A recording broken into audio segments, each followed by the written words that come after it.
1 2 1 2 1 2. Why can't I hear anything? Why can't I hear anything? There we go. 1 2 1 2 1 2. Is that the main one?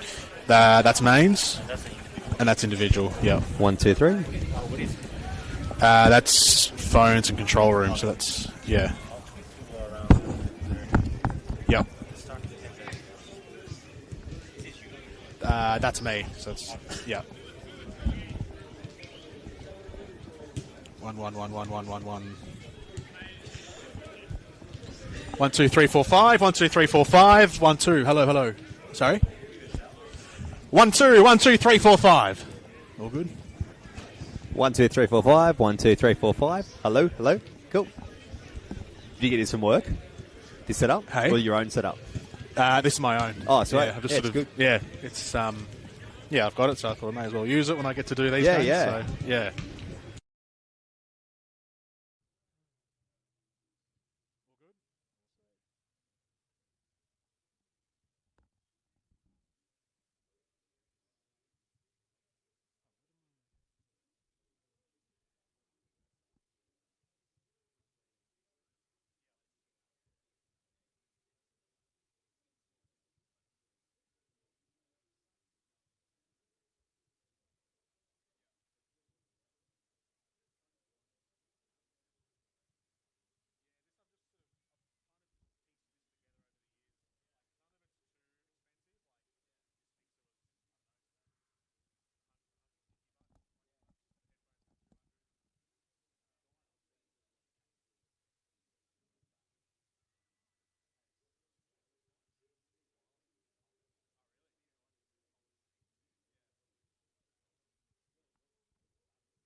One two, 1 2 1 2. 1 2. The gain's down quite a lot. 1 2 3 4. 1 2 3 4 5. 1 2 3 4. That's all right. It's just a crappy little. Yeah, I can. Yeah. Is it? So that's all the way down. Is there much difference? There is.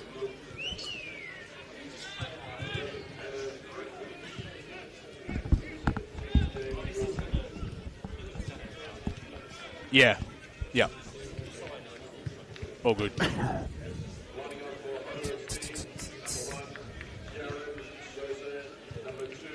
they all good? Hey? All good? Yeah. Yeah. Oh, sweet.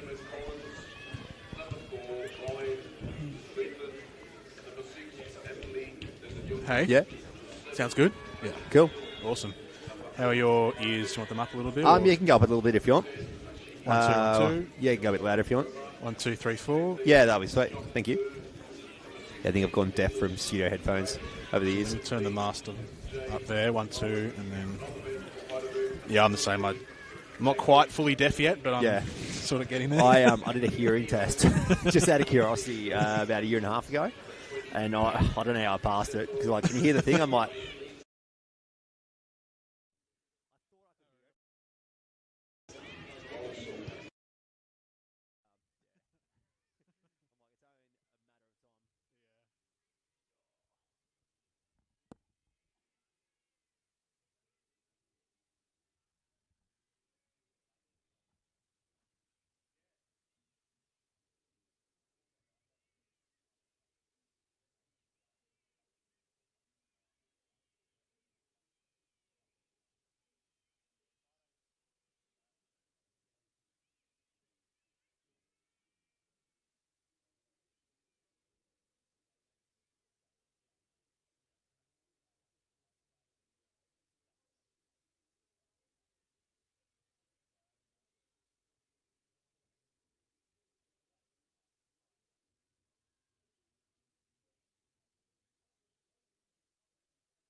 Coraggio,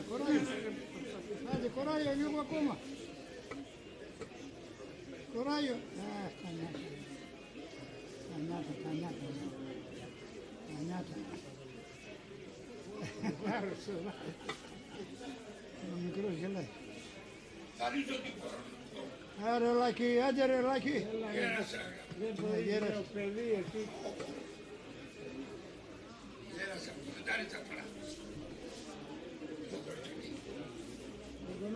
Έλα. Γονός είναι, γι' αυτό γελάει. Είπαμε ότι γεράσαμε και ο γονός γελάει. Τι να κάνουμε. Καλά. Έλα, κάτσε εδώ. Έστω με Αλέξανδρο. Πηγαίνω εδώ έρχομαι. Τι έγινε, Λάκη? Καλά. Δεν μετά. Βλάτο, δεν έρθει.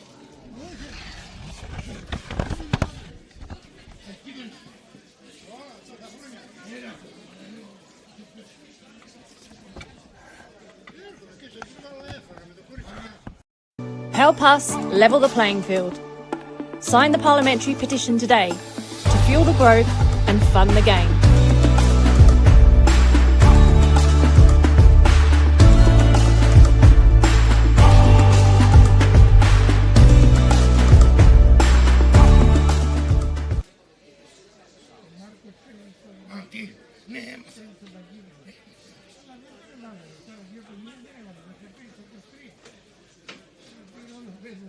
Και εγώ το μικρό μου μάνα τα κουστάρια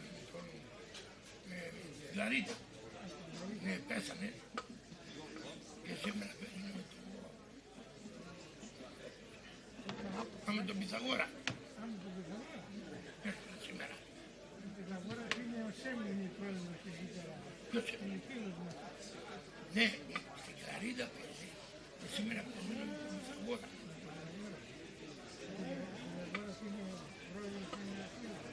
Αυτό που είναι κάνει πολλά παιδιά, γιατί ήταν καλά.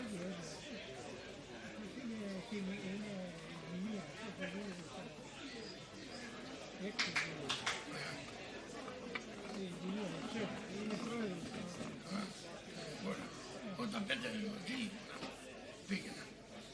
Ο Μάριος πηγαίνει με τον γιο του και κάνει προπόνηση στο γήπεδο. Μεγάλη είναι.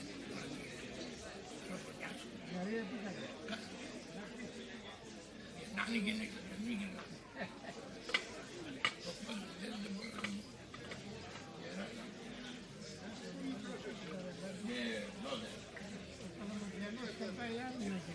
Ποιος? Είναι πήγε. Πήγε και πήγε στην κοινωνία. Και στη μουσικά.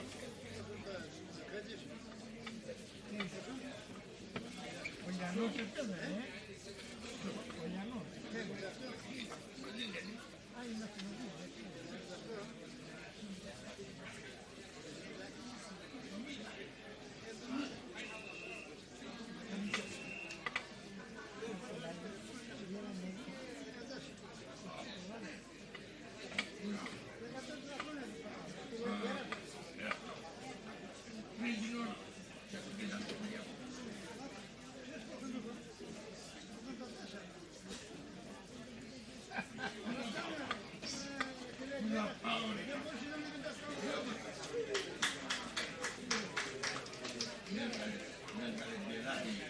Τον έχεις δει καμιά φορά τον Μάρκο να παίζει? Θα παίξουμε μαζί. Έταξε στην Λαρίδα. Αλλά έφταξε στον κόσμο δύο φορές. Γιατί το κάνατε να είναι? Great sound effects. Oh.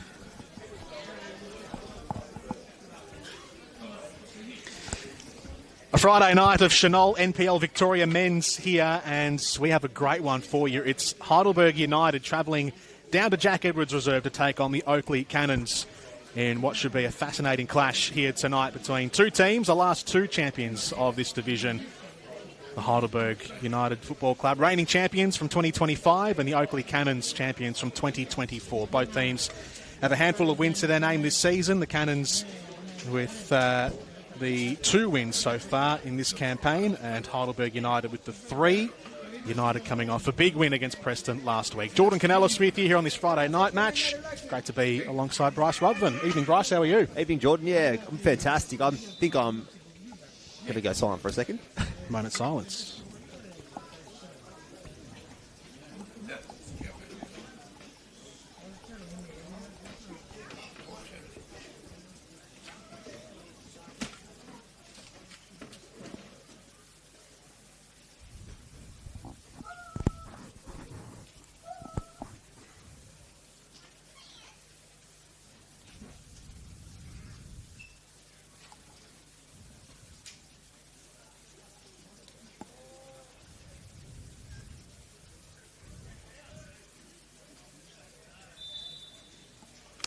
Nice to see all the crowd paying their respects, Jordan. And yes, before Jack blew his whistle and kept me quiet for a minute there, I'm very excited for this one, Jordan. It's going to be essentially the clash of some heavyweights here in the NPL Victoria. And I'll tell you what, not only are the battles going to be between the two teams, but some absolute brilliant individual battles as well. I'm looking forward to seeing Joey Guest up against Anthony Lesiotis. It's going to be an absolute belt to watch in the centre of the park, and no doubt they pull the strings for each side. And I think whoever gets the edge in that battle could be the ones going home with 3 points tonight. Let's take a quick look at the lineups as both these teams get themselves set for this clash. It's an unchanged team for the Oakleigh Cannons off the back of their 1-1 draw last week against Melbourne City's youth team. Thomas Manos in goals. The back 4 consists of Ford, Hall, Tratt and Hampson. The midfield 2 of Campbell Strong, new coming across this season. Kingsley Sinclair as well in the middle of the park. The attacking midfield, of course, the captain Joe Guest, multiple gold medal winner in this league. And the front 3 of Labib on the wing. Liston Diaz, who has been one of the breakout players already in the opening month of the season on the lefts, and Alex Salmon up front. The bench of Bowling, Boyce, McGilp, Georgiou, Petheriotis and Juratovic. Well, for Heidelberg, they've made one change. Joseph Lee goes out of the team. He's dropped to the bench after starting last week. Jay McGowan, who replaced him in last week's game and set up Heidelberg's goal, comes into the team. So from the back, it's Yaron Souza in goal. The back 4 of Carlos Sullivan, Ben Collins, Ryan Lefleen and Fletcher Fulton. In midfield, Anthony Lesiotis and Marcus Humbert. Asahi Yokokawa, the attacking midfielder. Jay McGowan on the wing. Chokdale on the other side. And Nico Duarte up front on loan from the Central Coast Mariners. So 2 stacked teams, as we come to expect from these 2 teams who have been perennial finals contenders and championship contenders in the last 5 or so years.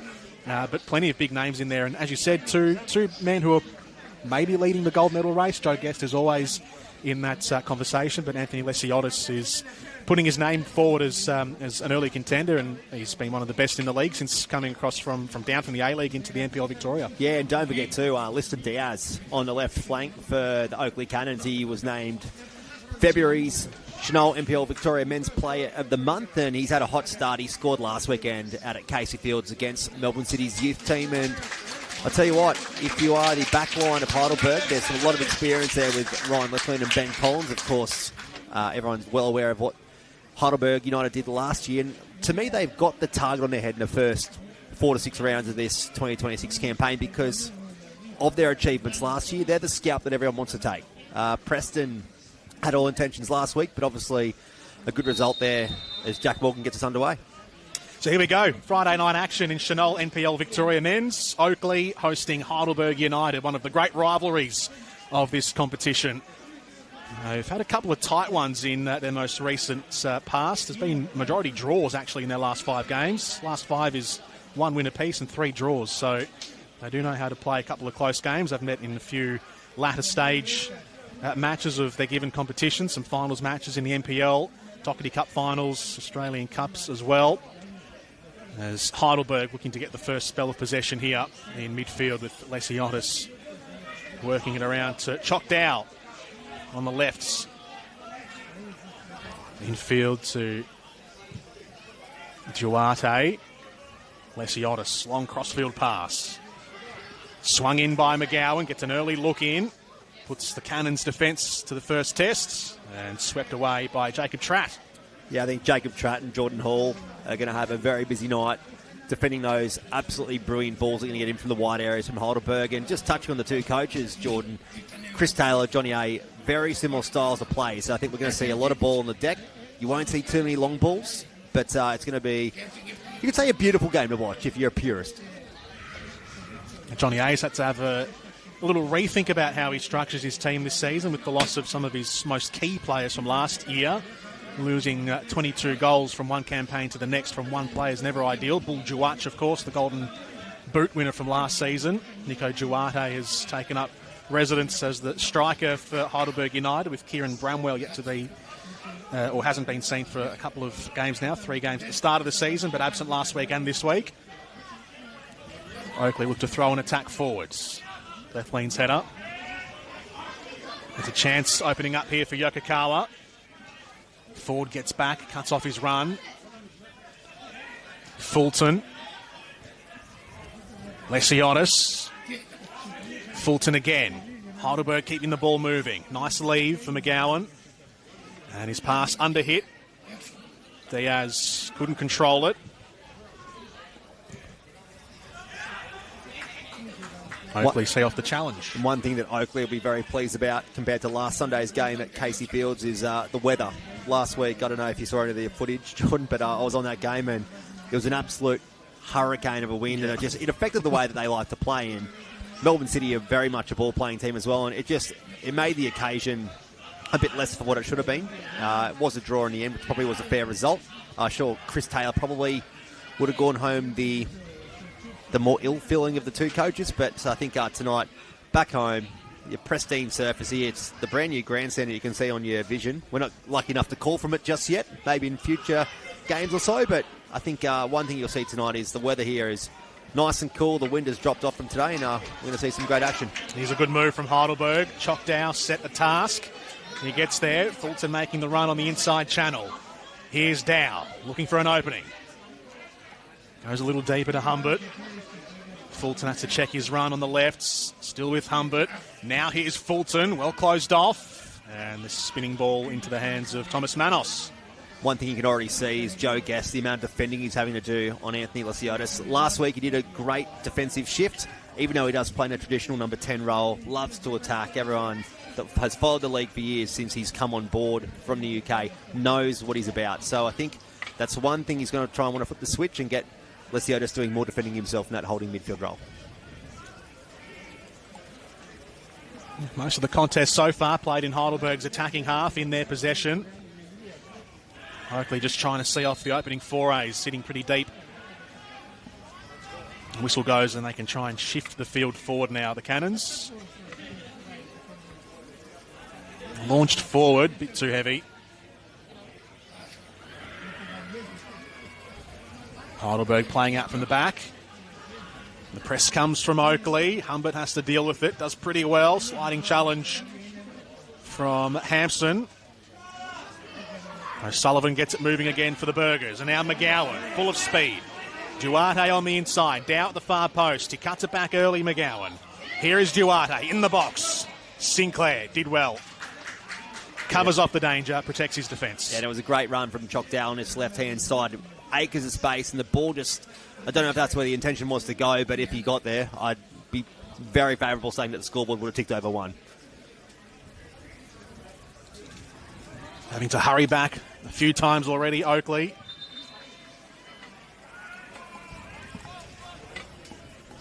You already get a sense, too, that Oakleigh are really just trying to dictate the speed of play, and just with the stoppages where we're getting with these free kicks and the offside calls, just taking their time, where Heidelberg, they're known as being a very pacey sort of side in transition, and maybe that's one thing that Chris Taylor's identified from previous encounters throughout the pre-season, or whether it was back into last year, just trying to slow Heidelberg down and give the Cannons a chance to dictate it. You can already see the intent from someone like Jay McGowan, who gets his start tonight. Had a few blistering runs down the far sideline, the right wing for Heidelberg. Here's Ryan Leflane.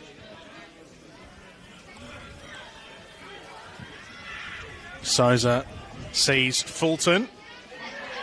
Bit of contact from Ford. Jack Morgan keeps the whistle away. Lesiotis took his chance with that header. Didn't quite spy Ryan Leflane out the corner of his eye. And that centre-back partnership for Heidelberg, where you can see Ryan Leflin on the ball. Ben Collins, his partner in crime, the captain of Heidelberg United. They almost won the Club and Australia Cup themselves with the help of their anchoring midfielder, Anthony Leciota. So keep an eye on them tonight if you're new to watching the NPL Victoria, because the centre-back partnership of Heidelberg, it's one of the best you'll see across any NPL competition in Australia. There was a question mark over Ben Collins as well, the captain coming into this game tonight for Heidelberg. He was subbed out at half-time last week with what looked like a foot injury. There were some question marks during the week whether he'd get up, but he's starting again, the right-sided centre-half for Heidelberg. Getting busy down the left again, Fulton. Lesiotis steers it into the path of Dow. Navigating, trying to, his way around Joseph Ford. And Ford held his ground, but gives away the corner for the Burgers. Crucial touch from Ford.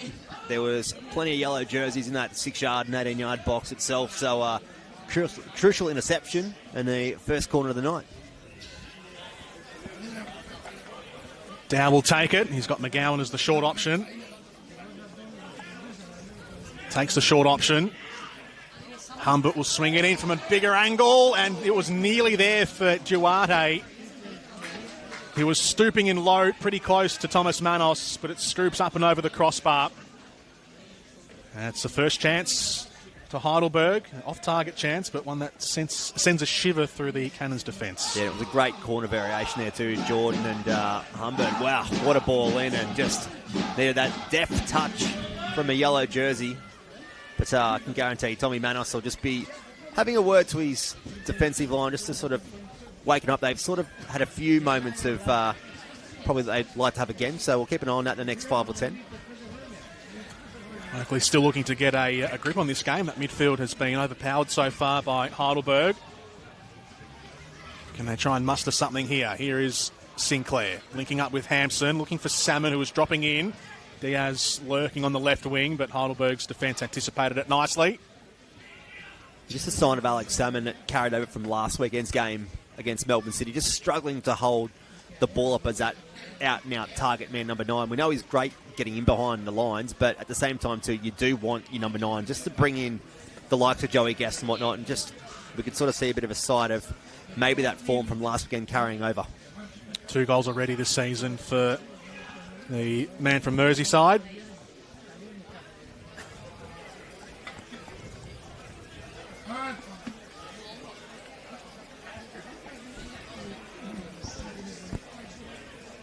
Beautiful evening tonight, as you mentioned, Bryce, off the top. A little on the coolish side. Temperatures noticeably dropped in the last couple of days in Melbourne as autumn sets in. Makes it for pleasant conditions this evening. Here goes Oakleigh's first attack. Labib sends in a wicked cross to the back post. Diaz just couldn't wrap his foot around it. And striding away is O'Sullivan for Heidelberg, looking to counter quickly. Oakleigh block off the channels for Heidelberg. McGowan forced to go backwards.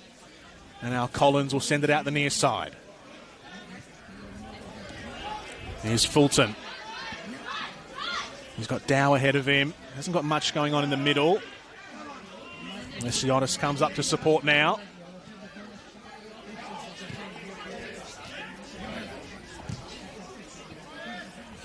A long searching pass from Leflin towards McGowan. Heads it into his own advantage and coming across and covering his trap. Everyone's appealing whose ball it is. A goal kick for Oakleigh. And that was fantastic vision from Ryan Leflin at centre-back. Just finding the spot on the furthest part of the field. Pinpoint accuracy there, Jordan, to find it. And unfortunately, not the end result they were looking for, but Labib just going back to the Oakleigh Cannons there in that last attacking play. And too much space given there from number 7 Fletcher Fulton at left back. Just got to be very wary. Labib, very pacey winger, and will take any chance he can get inside the 18-yard box. A good effort on the cross as well from Labib. Whistle goes the way of Oakleigh.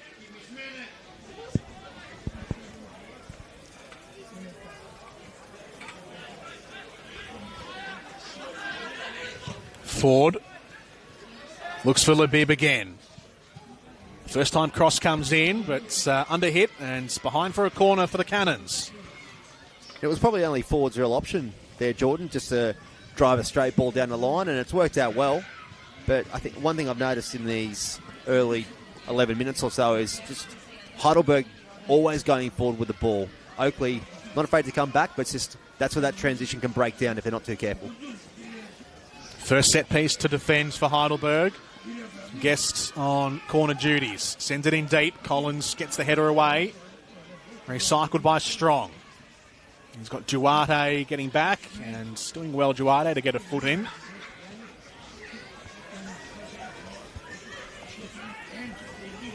It's nice to see a healthy crowd here in Oakleigh this evening. I can tell you how the Euros queue was lengthy. Oh, I can imagine. I could smell it on the way in. It smelt beautiful. I'm sure it'll still be running post-game for me to try and get one on the way home. Hopefully. Here's Labib again, getting active for Oakleigh. Ford.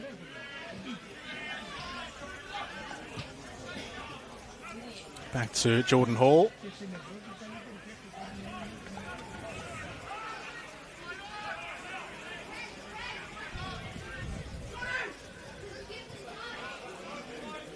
Just look at the way that Heidelberg is set up with their lines. Just 2 lines of 4, and it's really forcing Oakleigh just to be very patient across the back, and they're actually retreating at the same time.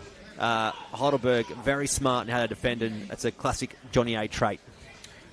Yeah, Heidelberg just gradually creeping up on Oakleigh there, weren't they? Constricting the space.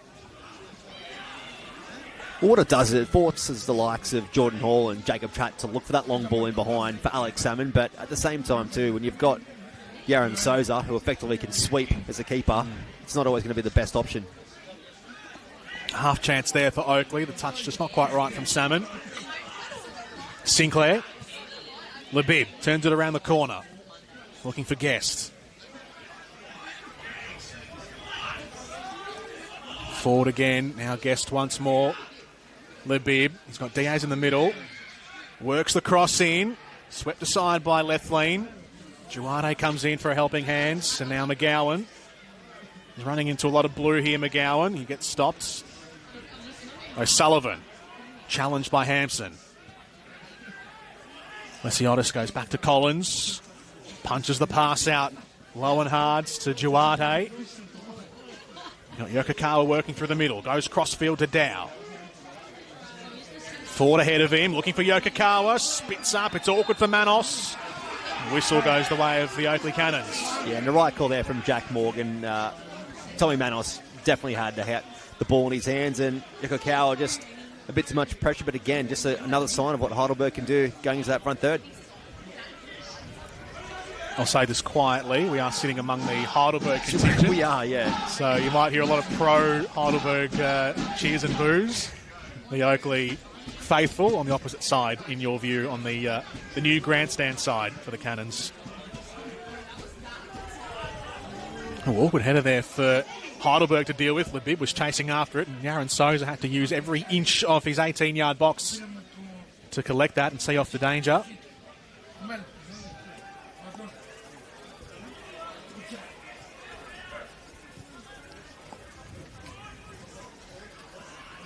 Collins works it forward for O'Sullivan. Diaz working hard, wins it back for Oakleigh. Guests. Hampson being harried by Humbert.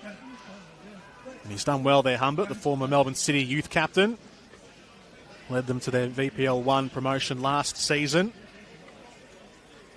Just rewinding back there to Ben Collins, that first and second pass coming out of Yaron Souza. It's too easy at the moment for Heidelberg to play out. And I think Chris Taylor, he identified it last weekend because Melbourne City got away with a lot of it as well. And I'm sure it's something he would have worked on here in the training track during the week. And it's something he's going to be mindful of too going through this first half, because if you give Heidelberg that sniff coming out, they will tear you to shreds. Lesiotis had a yard of space there in midfield to find Fulton.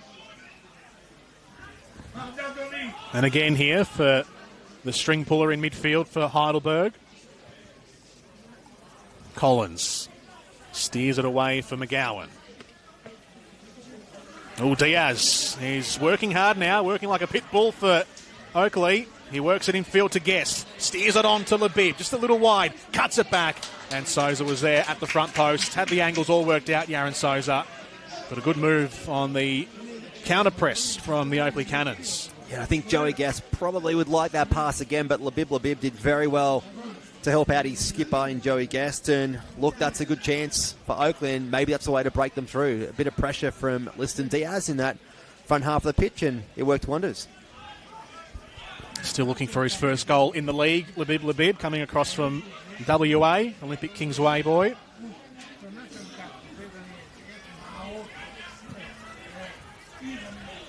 Souza rakes another one out to Dow. Yokokawa. Inward to Humbert. Takes the shot himself, Humbert. Forces the save from Manos. The rebound from Duarte. Off target and a little light, and Manos could recover. And now Oakleigh try and punch back the other way. Here's Diaz. Just can't get it in front of him and away from O'Sullivan. Goes behind for a goal kick. What a moment that was for Heidelberg. Oh, we had a bird's eye view of it, didn't we, Jordan? That shot from Marcus Humbert. Wow. It was like watching Shane Warne bowl a leggy. It was doing whatever it wanted, and Thomas Manos did a very good job to get that out of the net. Swerving through the air from Marcus Humbert. He's known to score one or two beauties on occasion. Heidelberg again. There's 4 in the box for Heidelberg. They'll send it deep towards Yokokawa. Ford got a head onto it. Here's Humbert again. Looking for Dow. Ford steps in, cleans it up. Relentless Heidelberg throwing it forward again. Here goes Humbert. Might he try his chance again? Great move. Does try his shot. Marcus Humbert. And it just took a little touch. A trailing heel from a desperate defender. A corner for Heidelberg. And it all is set up from that initial cross that came in. You would watch it here at the ground and think, oh, it's an intended ball into the box. But going to that back post and putting a bit of height on it made it a battle on that back stick. And again, Heidelberg retained possession off the back of that on the second challenge. And again, look at the result it gets. So they're playing very smart at the moment. Corner for Heidelberg. Humbert to take it. They've all lined up in, what do they call it? A bus stop formation in a row. Sent high by Humbert. Easy for Strong. Right on his head, the midfielder for Oakleigh. Bit of body work. Let go by the referee. Play goes on. Can he set himself here with a shot? Duarte, he did. Just got it away, and there was a slight touch. Another corner. And I like the body work there from Fletcher Fulton. Not giving an inch on his opponent there against the Oakleigh Cannons, and that's the sort of effort that Johnny A would love to see, because the end result is a corner. Until they're just feeling a bit under the pump here, Oakleigh. Thomas Manos with some stern words to the referee. Has to get back on his line quickly, sorts out his defence. Dow sends it in directly. Diaz got the header. Oh, big coming together in the box between Salmon and Duarte, that was, the two strikers. This is a situation, Jordan, where I would love to see Oakleigh just try and speed up this transition a little bit more, because Alex Salmon, even though he'd copped the foul, he was straight to his feet and had charged in the space. And if anyone across that back line in a blue jersey saw Alex Salmon, the early ball there would have had him one-on-one with Ben Collins. And I'll tell you what, I'll be back in Alex Salmon in a one-on-one situation. Kingsley Sinclair now for Oakleigh.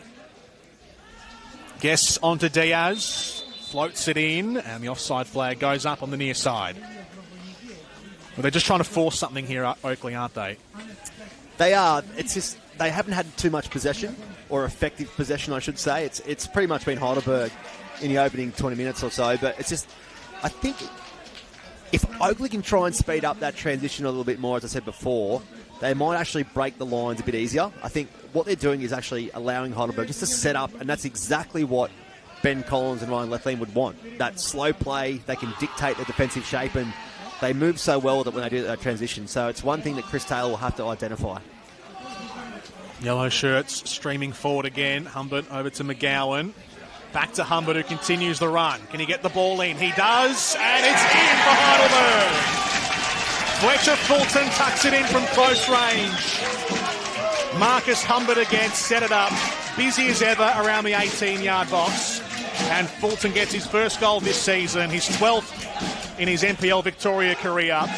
And it was coming for Heidelberg. After 21 minutes, it's the Burgers who lead 1-0. And you'd love to see a left back getting forward into the attacking formation, and the reward is there for Fletcher Fulton. He, moments ago, set up some applied pressure from a challenge. It was a strong challenge too, and it resulted in the corner. But again, this pressure that Heidelberg just put on Oakleigh Cannons in the first 21 minutes, it's been quite relentless, really. And again, that's probably just a pressure breaker, the goal. And the numbers that Heidelberg had in that 6-yard box then, it was at least 4 or 5 to Oakleigh's 3. So it's a good start for Heidelberg, and it's what you come to expect from the men in yellow. It's everything working together, complementary football, isn't it? So assured in their defence that they can commit so many numbers forward and overwhelm that Oakleigh back 4, back 6. So much so that, yeah, as you said, Bryce, the left back got up and scored. He does have an attacking sense to him, Fletcher Fulton. Was a winger in his days at Moreland City before being converted to a fullback at Heidelberg. So he knows how to tuck them away. Can they counterpunch immediately here, Oakleigh? Just go back to Fletcher Fulton as well, Jordan. Even last year in that cup run that they had, that was fantastic. And even at the back end of the league season, one of the main things that stood out for Heidelberg was the likes of Jamal Ali and Fletcher Fulton getting nice and high. So it's definitely a part of their play that they treasure. Diaz blocked off by O'Sullivan. He was aiming it towards Salmon, but there were 2 Heidelberg defenders in the way. Corner for Oakleigh.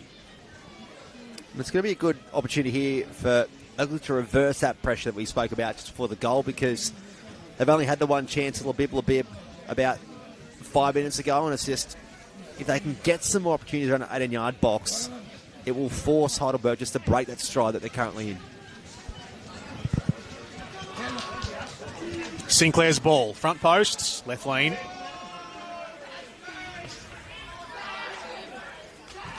Labib sends it in again. And the touch favours Yaron Souza and Heidelberg, who want to go quick. You can just see instantly there that Heidelberg was set up on this left-hand side. Unfortunately, Lesios has just played it over the touchline. But again, Oakleigh just wanted to get numbers back behind the ball, not even worrying about what areas or what zone that they're marking.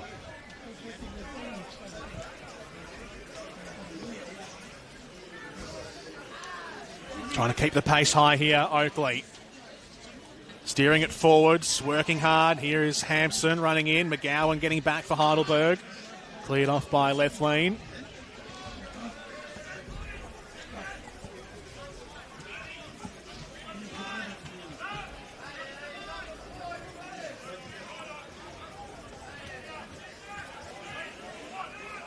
Halfway through the first half. Oh, bad giveaway potentially here from Oakleigh.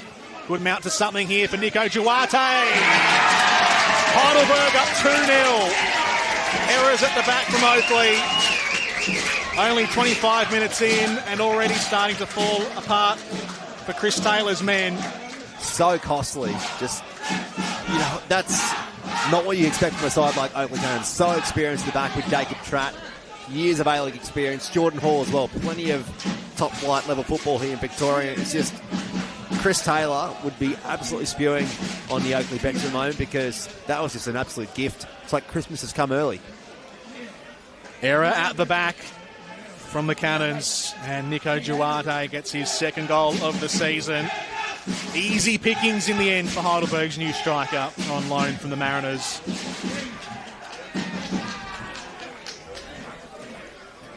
It's even just that thought process, Jordan, just to pounce on that. A lot of strikers would use that opportunity of Oakleigh retreating with the ball just to have a bit of a breather for a second, but Heidelberg, they just go straight at them. They're in your face, and they punish you for any mistake. It is gung-ho football from Heidelberg.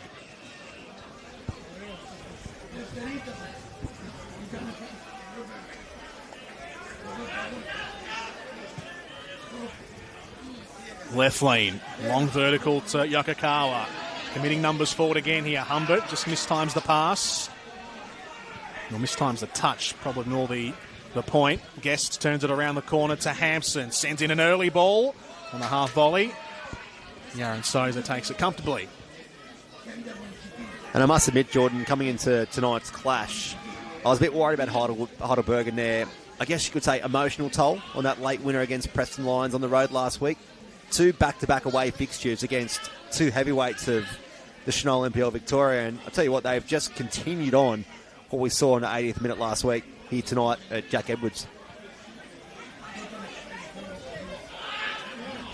Yeah, Preston, who would be, if not for their points deduction, would be top, I believe. So they'll be contending again. And Oakleigh, it's a tough little fortnight, but they've handled it pretty well so far here, Heidelberg, clearly.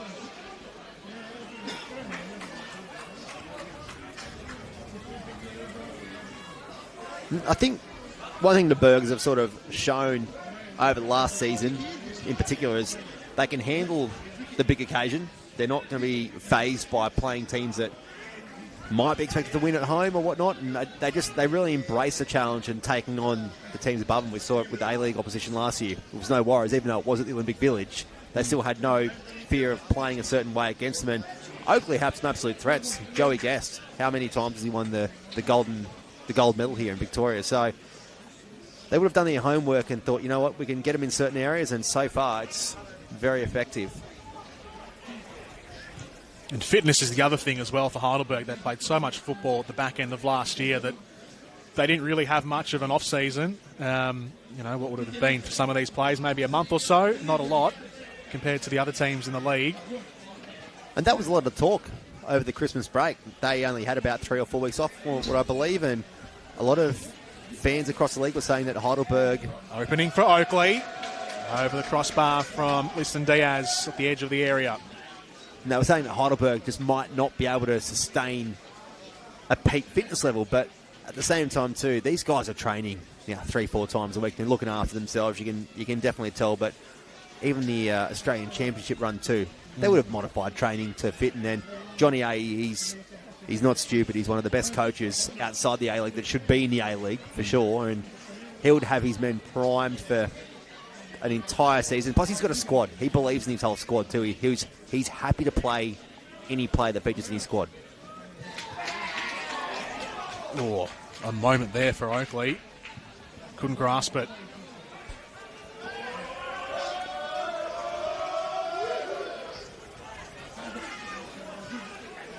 Would other NPL teams in this top flight of NPL Victoria football be training as much as Heidelberg with the same or similar kind of program? Oh, look, South Melbourne are training quite a bit, given the size of their squad and their commitments with the OFC Pro League as well at the moment. They're doing a fair bit of training as well, but most Senol NPL Victoria clubs are doing at least 3 nights a week plus recovery. Forwards for Labib. Nearly across the face from Labib. Yeah, Diaz there at the back post. It was just a few yards ahead of him, but had a shy at the goal face, Labib. There's no doubt, Jordan, I think there will come a point during the season where Heidelberg will have a lull, and it could be fatigue that does set in, considering the amount of games they've played in the back of last year coming into this year as well. But the one thing that they're going to be good at is that mental toughness to get them through. And if Johnny A identifies that amongst his squad, he'll just rotate. So there's not going to be an easy game against Heidelberg this year. Yeah, and by which point, if the lull comes, they might already have a buffer on the rest of the league as well. Exactly. They'll have breathing space.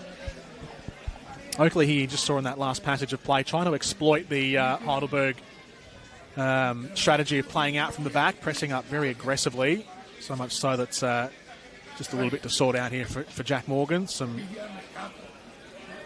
mistimed challenges.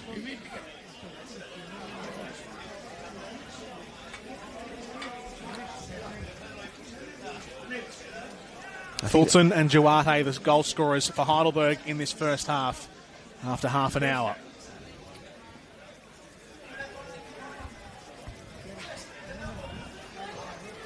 Heidelberg working it forward to Duarte on the angle. Cut back first time. No one there for the Burgers. Labib mops up. Dow trying to chase him down. He's done well. Choctaw sends it back in. Here comes another one for Heidelberg. Duarte again with the brace. 3-0 for Heidelberg after half an hour. And again, errors at the back for the Cannons. Another mistake, another Duarte goal, and I tell you what, that was an absolute clinical finish in that far corner, and Thomas Manos, he's speechless. He doesn't know what to say to his back line because they are just gifting Heidelberg United goal after goal at the moment. I tell you what, they've got to be very careful, the Cannons here at home, because I tell you what, Heidelberg are showing no signs of slowing down with 15 minutes to play in this first half. There's still another half of football to go, Jordan. Yes, Chris Taylor has to be very cautious now that this can't get any more ugly than what it already is. 3 goals to the good for Heidelberg inside half an hour. Choctaw was the architect of that goal, dispossessing his Oakleigh opponent, setting up Duarte. And you're right, both occasions that he's scored Duarte, he hasn't really waited too long. He hasn't dilly-dallied. He just a touch and a strike, and twice it's been back in the net. Oh, absolutely. I think one thing that's worth pointing out too. Maybe an opening here for Oakleigh. Sinclair, Guest is scurrying away with O'Sullivan. O'Sullivan clears, the Irish fullback for Heidelberg. One thing that Chris Taylor didn't do last weekend with his team at Casey Fields was make a substitution against Melbourne City. I think he's already got his entire bench out warming up at the moment.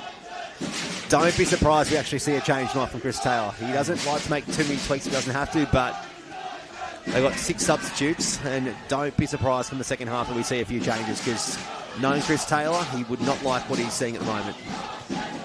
Ford onto Labib. Well tracked. The run from Fulton will result in an Oakleigh corner. You don't like to blame the defence as well, Jordan, but at the same time, too, the mistakes have come from the back line. And unfortunately, it's Jacob Tratt and Jordan Hall that have provided some costly errors at the moment. But defensively on the bench, Chris Taylor's going to have to make some choices. A goal here would be ideal for Oakleigh. Heidelberg deal with it swiftly. O'Sullivan. Hampson wins it back. The back heel left for Campbell Strong. Hampson again. Strong. First touch around the corner to Tratt. Clipped in. Looking for Salmon. Thumped away by Yokokawa.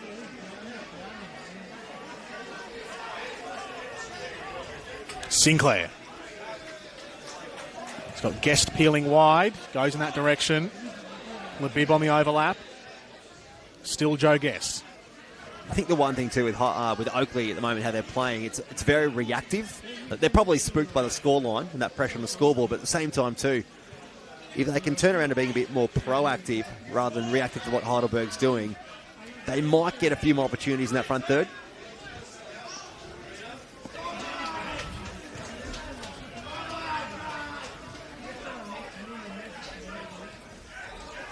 Hampson up the line for Liston Diaz. Puts on the afterburners. Gets past O'Sullivan. Looking for Salmon. And well positioned was Ben Collins. Corner again for Oakleigh. I think another thing that Chris Taylor can look at too is saying to his backline, hey, instead of maintaining as much possession across the backline, which they have been doing, try and get the ball into the midfield a bit earlier than we can, because that time that Heidelberg had to set up the lines, any time it's going into Sinclair or to Joey Guest, it's coming straight back. It's a narrow corner, awkward one for Yaron Souza, palms it away. Almost a direct attempt at goal from the corner. What do they call it, the Olympico? The Olympico. Yes. I think Oakleigh will take anything at the moment. Yeah.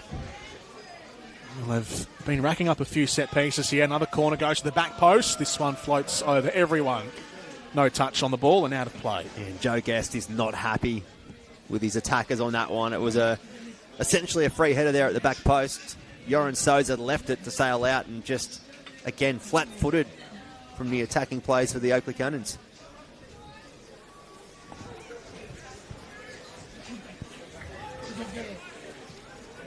Here comes the press from Oakleigh on the Heidelberg play out from the back. Souza forced to go aerially.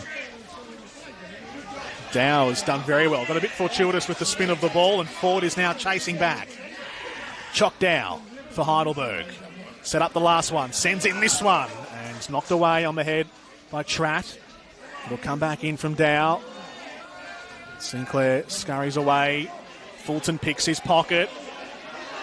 Whistle kept away by the referee. Fulton goes on and stabs away by Jordan Hall. And now it's a Heidelberg corner.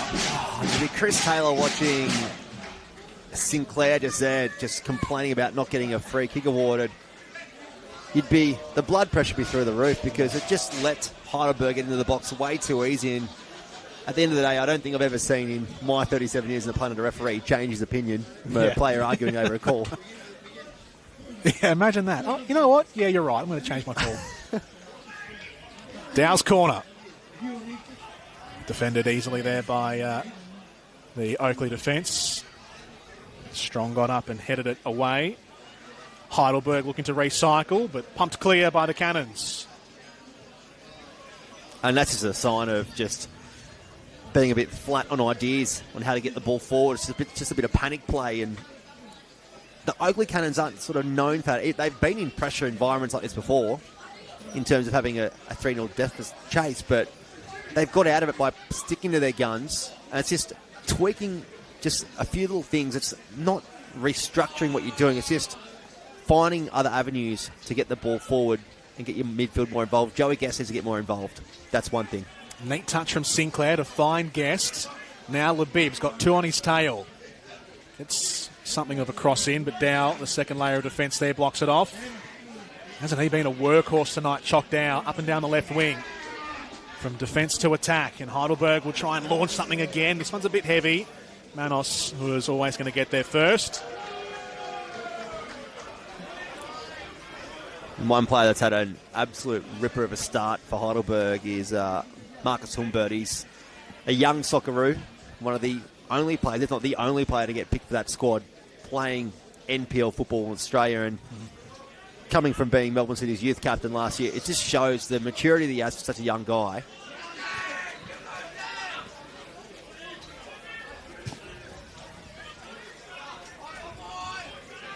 Cast forward by Lefleen. Labib stole in on Dow.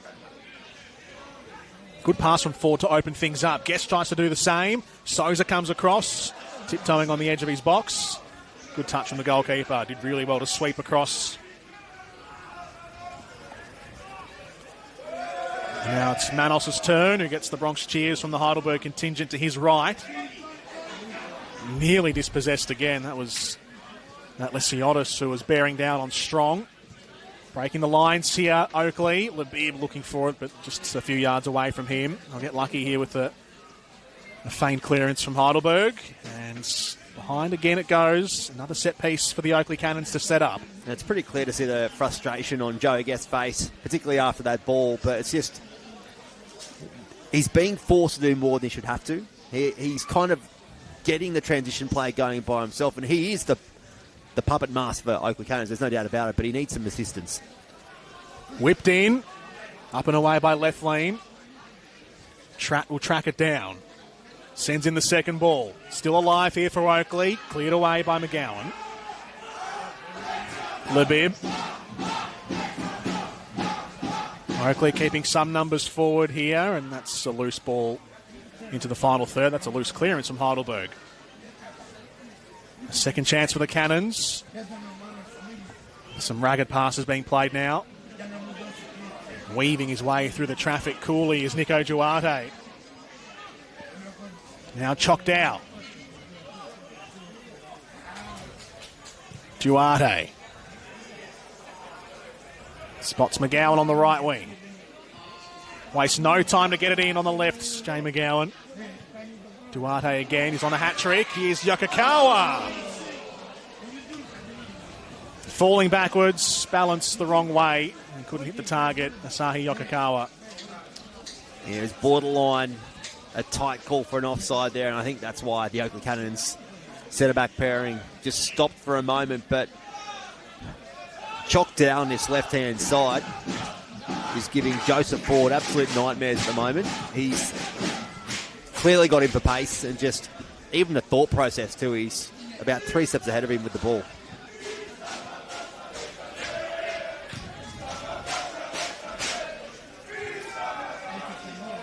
Aerial battle.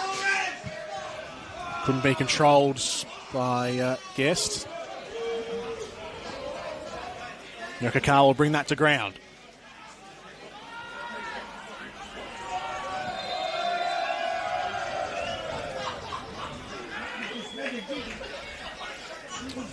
Offside flag goes up on the near side.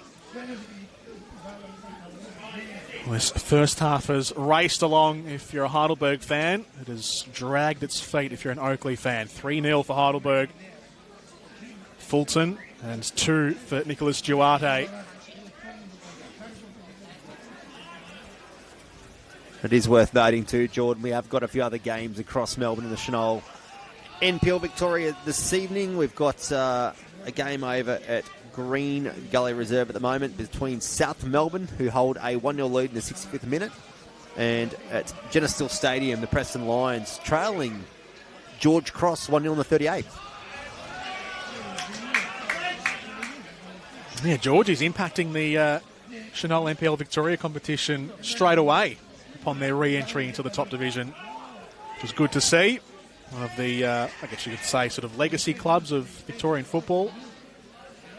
Yeah, been a real surprise packet of George Cross in the opening rounds. They've had some big results. Some people say they've had a favourable draw to start the season, but at the same time too, you've got to get points against who you play. So it's been a good start. And that Gully South clash is first v last on the table. Yokikawa infield to Duarte. He's down, taking up a central area. McGowan will go first time.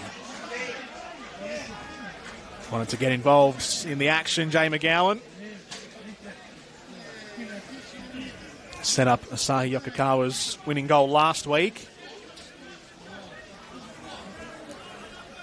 Well, I can tell you now, you've got South Melbourne playing in the OFC Pro League over in Honiara tomorrow, I believe, or maybe it's Sunday. But they've obviously not sent the strong squad over there because they've got a pretty handy squad out tonight over at Green Gully Reserve. So it's only 2 games over in Honiara in the Solomon Islands for South Melbourne this week. So I know the likes of Marko Jankovic and whatnot haven't travelled. Same with Sebastian Pasquale and Bernardo. So not that they're disrespecting that OOC Pro League, but it's a chance to just have a bit of a breather for some players. Ford picked off by Lesionis. Puts it into the path of Duarte. Leaves it for Dow. Tees it up. Narrowly misses. Not far away, though, from Chock Dow. And the confidence going through the team in yellow at the moment, it's absolutely electrifying. Heidelberg United just streaming forward with purpose. Chock Dow, Duarte, they're all just, they want a piece of that cake, don't they? They say, give me a slice, give me the strike, and I'll put it in the net. And that was inches away from going that top right corner. And they all see a golden opportunity to put their name on the score sheet, can't they? Heidelberg players.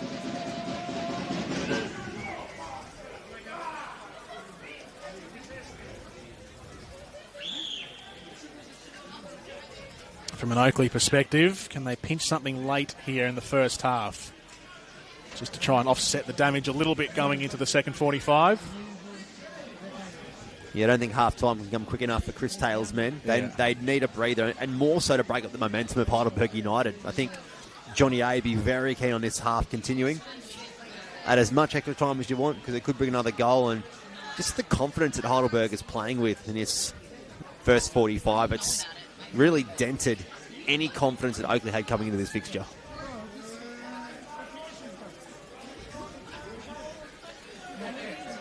Two extra minutes to be played at the end of the first half here at Jack Edwards Reserve.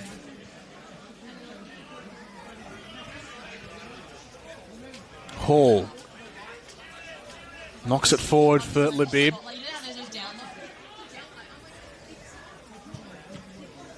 Got 3 Heidelberg players around him, 3v1 just about there for Labib. Starting to get a helping hand now. The Oakleigh reinforcements come in. Pinged out to the near side for Strong. Into the back post. Diaz tried to backheel it back into a central area. Heidelberg were there anticipating it nicely. Ford.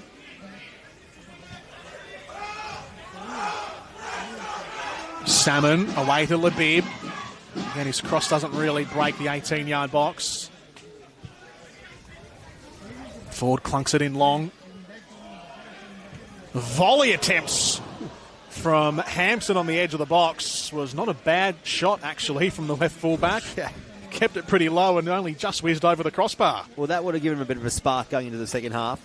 It would have reduced the goals, which is the obvious thing it would have done. But at the same time, too, they need a moment to get something out of this first half, to take them into the halftime break. And don't be surprised if you see Chris Taylor make a change on this right wing for Oakleigh at the halftime break. Labib, he's getting plenty of ball and possession, but really the effectiveness of his delivery coming in that wide, it's not really delivering what Chris Taylor would want. And Alex Salmon has been really just a fish out of water in that 18-yard box. He's screaming for delivery, but he's just not getting it at the moment, especially on the right.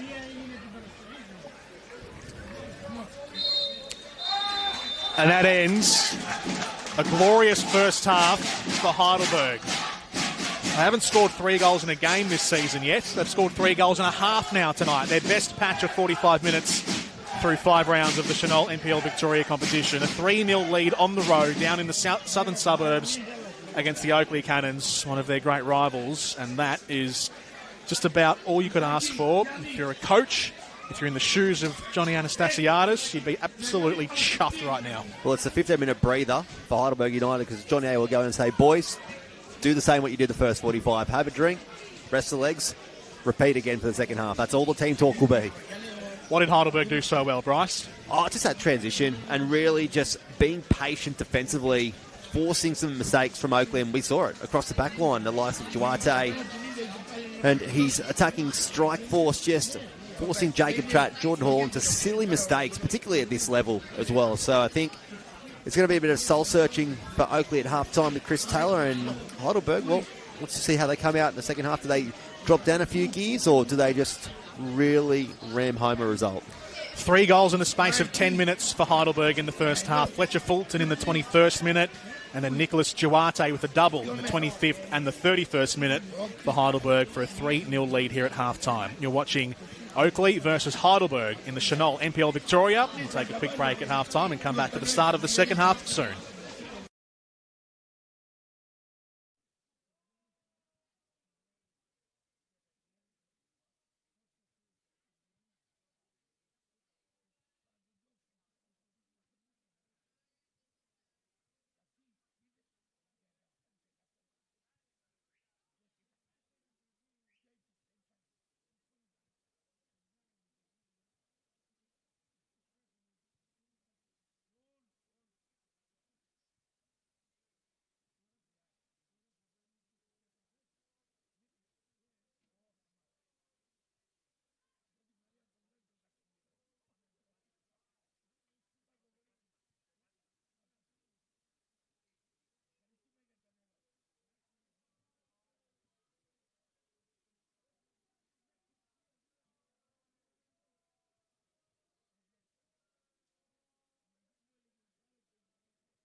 Welcome back to Jack Edwards Reserve, Senol NPL Victoria. It's round 5, Oakleigh and Heidelberg, and the Burgers with a 3-0 lead out of half-time.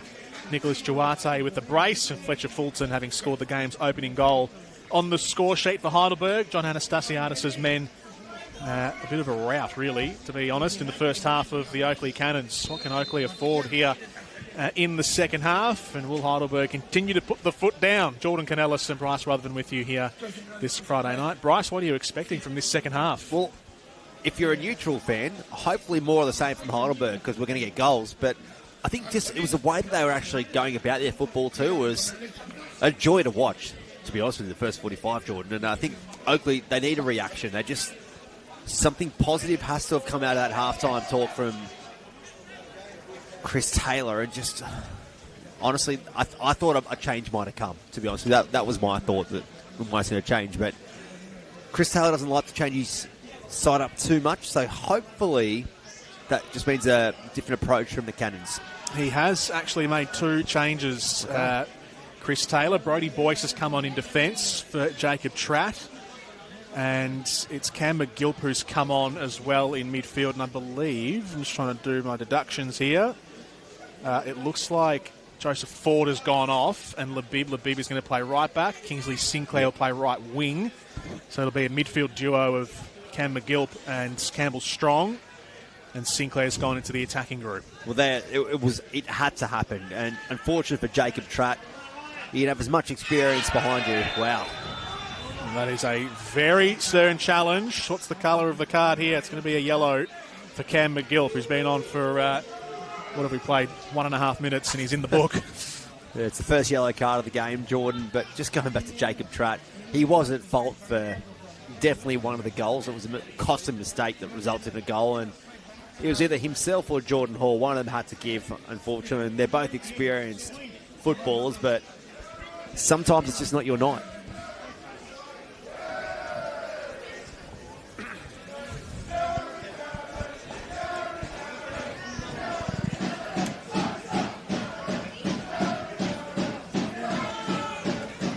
Taking a little while to get himself back on his feet here. Ryan Lethlean. We're lucky we've got the Heidelberg supporters on our left, so you can probably hear them coming off the old grandstand. The new grandstand, you can see in the background where Ryan Lethlean is. It's a magnificent sight. Just noticed there are TV screens in there showing the footy. Just a little check of my Hawks in the second half. Here's Marcus Humbert here for Heidelberg. Redirection for Choctaw and cleared away by Brodie Boyce. They'll come again here, Heidelberg. No, they won't. Flag goes up on the near side. And staying AFL related, Jordan, as a non-supporter of either club playing tonight, I don't think you have to check the score. I think it's pretty easy to work out who's going to be winning. Sorry, Bombers fans. Game over at half-time.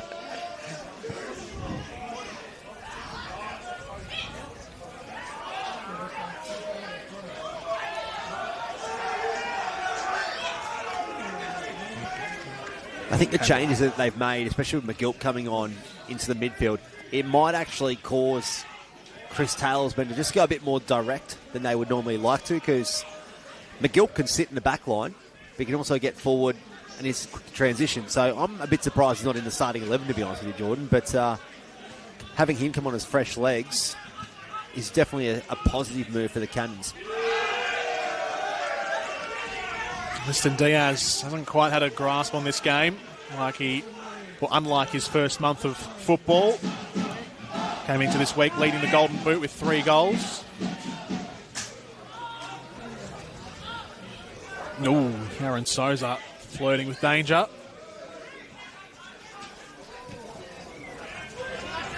Bit of a miscontrol there from Labib, and he's left his wing exposed on the right side, coming across Boyce. Covers for him. I do like that Brodie Boyce change. He was a mainstay of the Cannons back four last season, and just I guess when you've got someone with A-League experience and Jordan Hall that's been around the traps for quite a while, it is hard to break in, but sometimes it's a form slump or injuries that can get you opportunity, and no doubt Brodie Boyce will want to regather his starting spot that he had for the majority of last season.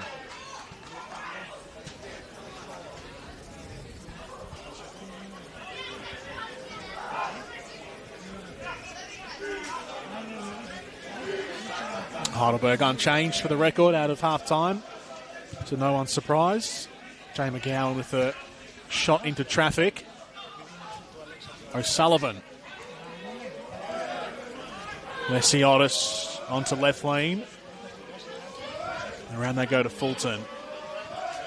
Bit of pressure coming from Oakleigh.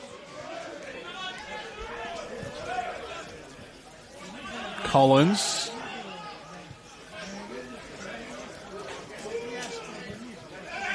Manos sends that one right out of play. That little boy that almost got hit is the culprit that threw the ball. Earlier, you might have seen a minute ago, Carl O'Sullivan trying to throw the ball in, so he just got a little bit of karma himself, that little young fella, in a respectful way. I was just watching that ball fly in from the clearance from Manos, thinking if that went a yard further, that little kid's cap was being knocked right off. He's got 3 reasons to smile at the moment, that kid, so I don't think he would have known.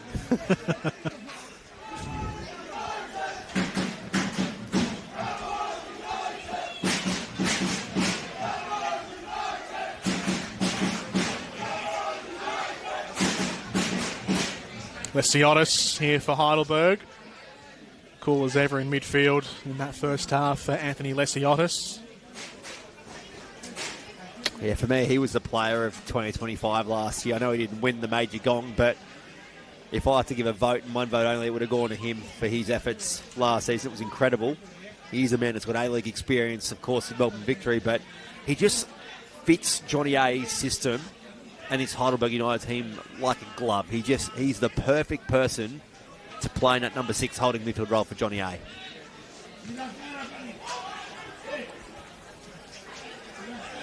Salmon holds it up.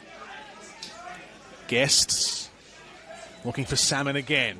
Neat touch, but lots of shirts around him. Yellow Heidelberg shirts around him. Corner for Oakleigh. And you made mention that last week Ben Collins came off early in the Preston game on the road due to an injury. And he doesn't look 100% comfortable tonight, but because he's got Ryan Lethlean on his shoulder, it might be carrying him a little bit more. Lethlean's been fantastic tonight, but just something to keep an eye on with Ben Collins. Corner comes in, and it's way off target. They don't have their new signing centre-back Gideon Arrock yet, who was brought in as a bit of depth in defence.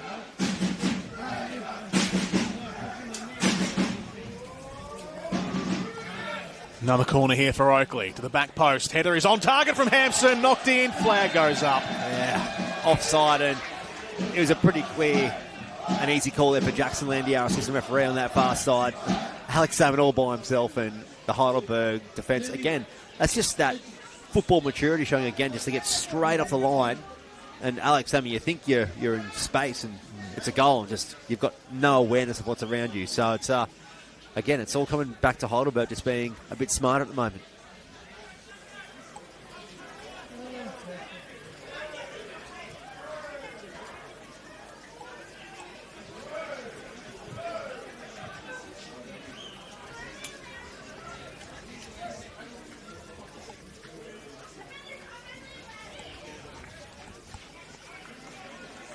I wonder if when Labib made the move across Nullarbor to play as a right winger, if he ever envisaged himself playing on a cooler evening at right back.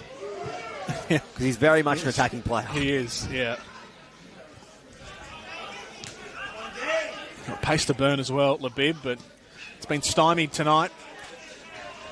Well, I did make mention that first half that Ford was getting absolutely burnt by Choctow's pace, so maybe Chris Saylor has seen it as hey, maybe you're the quickest one in our team that can handle him in this position. So yeah, maybe it's just the requirement that's needed. Boyce, a long ball forward. There is Labib getting on his bike and going. Kingsley Sinclair stays behind, sends in a ball, takes a touch, goes out of play. Corner again for Oakleigh. The corner tally is piling up for the Cannons, but haven't really had much to show from it as far as genuine attempts on target. And you just referenced Labib getting forward from that right back role. It's a common trait for a right back, but... And it comes. Into the mess it goes, and back out again by Humbert. But yeah, for someone with Labib's mentality as an attacking right winger, maybe just chasing the game, it's going to help get that extra body forward, and maybe it's a case of, hey, you're playing right back, but your defensive duties are 40%, 60% is for you to get forward and supply some of the balls. But mind you, we did say before the halftime break, his supply into the box hasn't been that great tonight. Yeah. Hampson and Strong together. Here is Hampson again. Gets the cross in, looking for Salmon. And the flag is up for offside.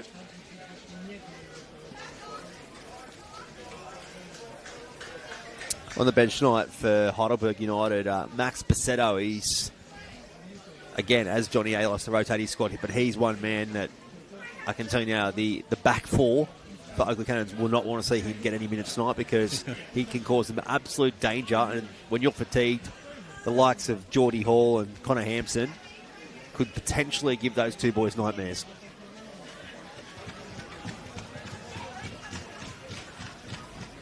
Now we've got Bassetto, Lee, Theodoropoulos, Raffi and Sardellis on the bench.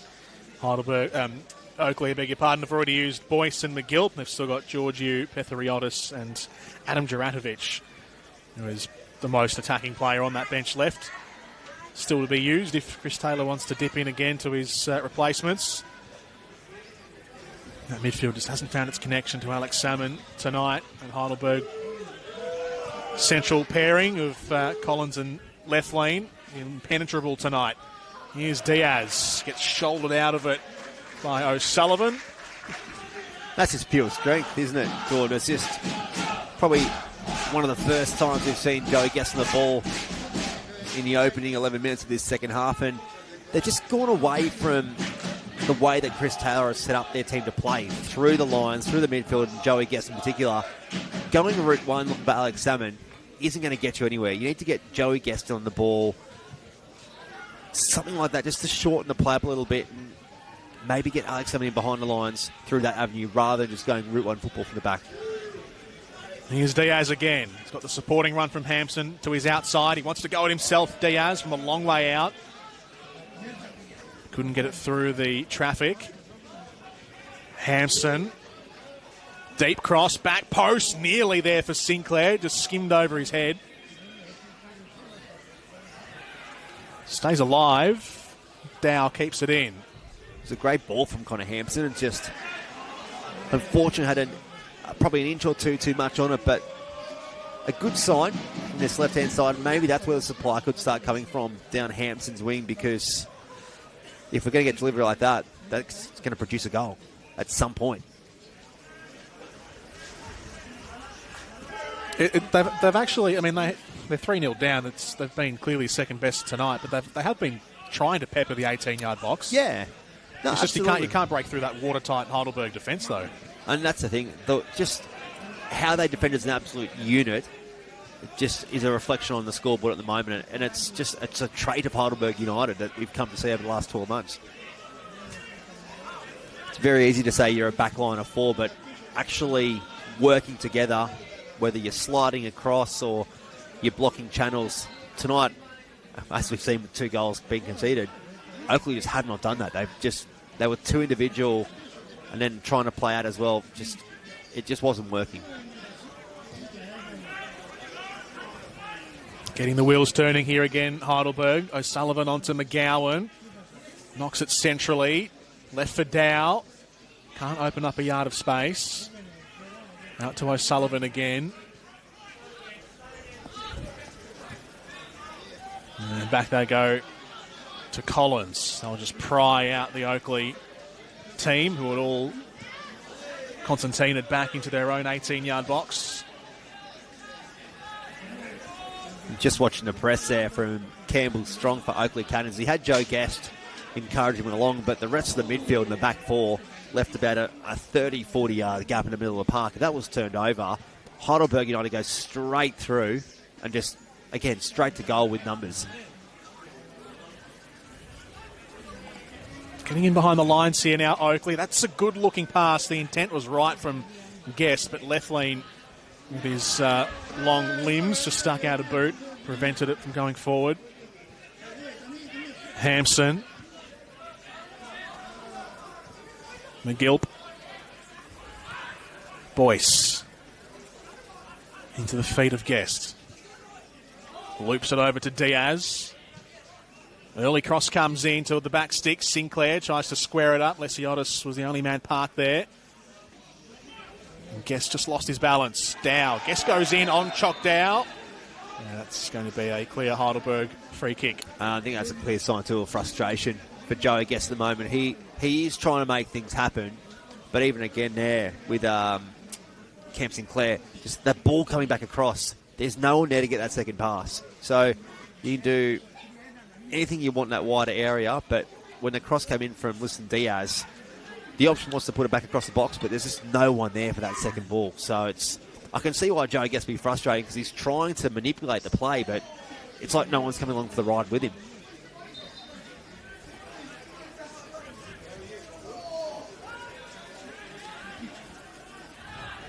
On the hour mark here, Heidelberg, 3 goals in the space of 10 minutes in the first half. Fletcher Fulton scored in the 21st minute after some great work around the edge of the box from Marcus Humbert. And then 2 defensive errors. First from Jacob Tratt, opened up plenty of space for Nicholas Duarte to score from outside the box. And then some dogged forward defending in his attacking third from Chock Dow. One back possession, set up Duarte for his second in the 31st minute. So 21, 25 and 31 are the minute markers from the first half for Heidelberg. And that 3-0 halftime lead's safely preserved so far through the first 15 minutes of the second half. And I can tell you, Jordan, too, over at Green Gully Reserve, that fixture tonight has ended in favour of South Melbourne getting a 1-0 win on the road, so they'll be very pleased with that. And the other game that's happening at the moment as well, at Genesis Steel Stadium, the Preston Lions still trail George Cross in the 49th minute 1-0, so could be having an upset on the cards there, but would it actually be an upset? Well, on the form of the first month, it'd be something of an upset, just because Preston are the established team and Georgies are the promoted side, but they are stamping their or planting their flag in the ground early, aren't they? Well, it's just a side playing with confidence from getting results each week. It's just confidence does wonders. We see it with Heidelberg here tonight. We see with South Melbourne, they're doing very well across all competitions at the moment, and it's just the confidence goes a long way.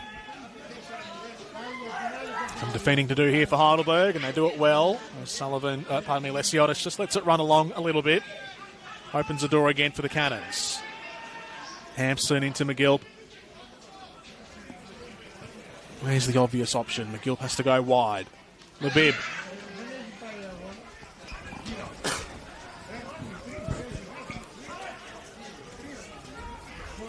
McGilp floats out to the right. Comes back into Boyce. Oakleigh trying to probe and open up the Burgers. Labib sends in a deep ball. And it's floated away. And the first change is coming up here, or first change in game time, I should say. It's going to be Oakleigh's third change of the match. And it looks like it's going to be Adam Juratovic to come on.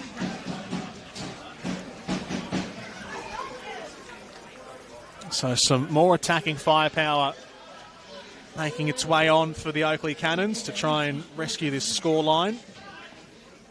Former Melbourne Victory NPL player. Has already got a goal to his name this season in the league.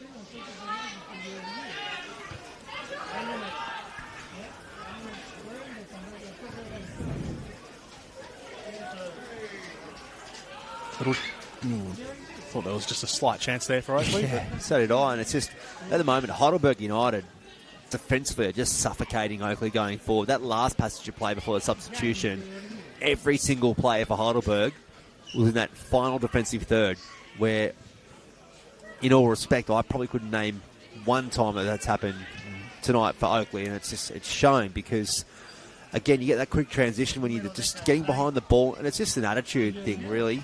Johnny A would be driving that into his men week after week, and again, it's frustrating because it's basically that false impression that you've got the ball. So you can see Joey Gasswell, he's getting frustrated because he's got plenty of possession on the edge of the centre circle, but he's also got 10 men from Heidelberg in front of him to beat, and only, say, 6 of his own men in front because the back line aren't pushing on to support him. So it really is just that suffocation of possession.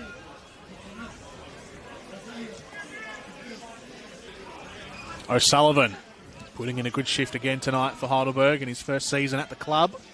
McGowan challenging from behind from Hampson. He's trying to make out as if he's the hurt one here, but he was the aggressor in that one-on-one. He definitely went for the challenge, but I actually do think Connor Hampson's foot did get caught in the turf. So you'd want to hope it's nothing too serious, especially when you see a player holding his knee. But yeah, it's definitely going to be a yellow card for Hampson when he gets up, but yeah, it didn't look good. The player that came on for Oakleigh, Adam Juratovic, off in his place, Campbell Strong. So Sinclair goes back into midfield. Liston Diaz switched out to the right wing and Juratovic onto the left wing for those playing along at home and wanting to move the magnets around on the whiteboard. So when you're 3-0 down and you've still got 45 minutes to play, what's the aim for Chris Taylor? Is it just to try and consolidate the damage? Is it to try and, I mean, ideally you'd love to come out and score 3 goals of your own and get a point, but when you're 3 down, what is the goal? Yeah, look, I think the first thing you're looking for is a momentum swing, and the first thing you're looking for is a goal, but it's just even a moment in the game, whether it's a challenge that wins ball in a good part of the field, like giving you possession in an advantage position, but honestly, I just can't see a way out of this for Oakleigh Cannons. There's a lot of frustrated faces out there, and no doubt a 3-0 scoreline at half-time is frustrating, but it is achievable to overturn it. So it's going to take one of the experienced boys, whether it's Alex Salmon, Joey Guest has worn a lot in his shoulders this afternoon, or this evening I should say. You've got the substitutes that come on. Maybe it's a substitute that comes off the bench and says, hey, you know what, I'm fresh. I want to add something into this game and inject myself properly, but just a Heidelberg are just simply not allowing it. Connor Hampson is clearly under some distress. I think I've just seen some paperwork get handed over. There is the flash of the yellow card from Jack Morgan, but wouldn't be surprised if Oakleigh are preparing a sub here. No one's actually stepped up yet to the halfway line. Yeah, it's not pleasant. You're probably in a bit of pain, and then to make it worse, Jack Morgan gives you a yellow card. Yeah. So it's not a great Friday night. Second player in the book after Cam McGill. So briefly down a man here, Oakleigh, as play resumes. There'll be a bit of time added on at the end of the game as well after that lengthy delay. Or somewhat lengthy. Here's Dow.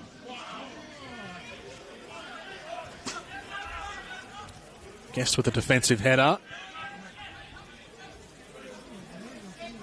And if Connor Hampson decides that he can come back on, which he is now, I would love to see Chock Dow swap wings just for 5 minutes, just to really test him out, because he's in some pain. I was just watching him on the sideline as he throws the ball in now, but you could really cause a headache by having someone like Chock Dow's pace on there and just actually test out and see how he is, because he's back on the park, Connor Hampson, but he's not moving the greatest. No, he's not.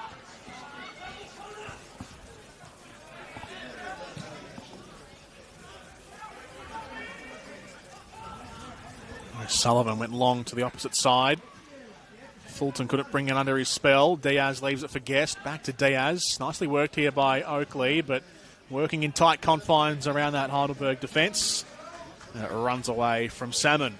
And it was better from Alex Salmon there. That's what you want to see from your target man. But again, just that final ball is just really eluding him at the moment. And if they can get some more of that short, pacey passing on the ground, it's going to actually do something for them. Just at least it would turn Heidelberg around and split the lines a bit, because the lines are so compact between the midfield and defence that you just can't play through them. Heidelberg making 3 changes here. Max Pacetto, Joe Lee and Anthony Theodoropoulos all coming on. Choctaw goes off. Jay McGowan going off. And Carlos Sullivan going off as well. Who've all put in big shifts tonight. Choctaw and Carlos Sullivan have been very impressed with him. He's played professional football over in Ireland, played some UEFA Conference League games as well in his time at, I believe it was Sligo. Also played for Waterford and a couple of other teams, but he's been one of the best tonight, I'd say, for Heidelberg. Yeah, and he's adjusted very well to life in Senol NPL Victoria. He's a new addition to the squad from some of the boys that they did lose off the back of a successful campaign last year, and you wait till the weather gets cooler. I reckon he'll come into his own form then. Not his final form yet, Carlos Sullivan. Thrive in the cold.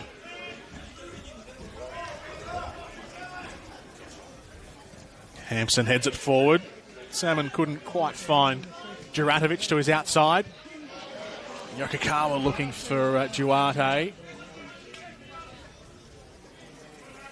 Yeah, and with those changes, Jordan, they've moved Marcus Humberg a bit more central into a more natural position, you could say, for the youngster. And I did like seeing him last year at the back end in the cup runs and in the final series when he got some room in the middle of the park, is when he looked his most threatening.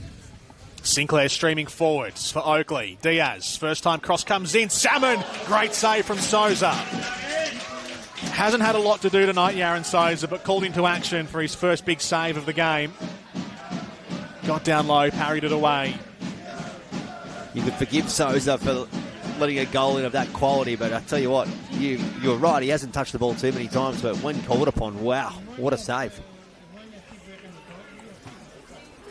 First big chance of the second half for Oakleigh. They did have the ball in the net once, but it was called off for offside earlier.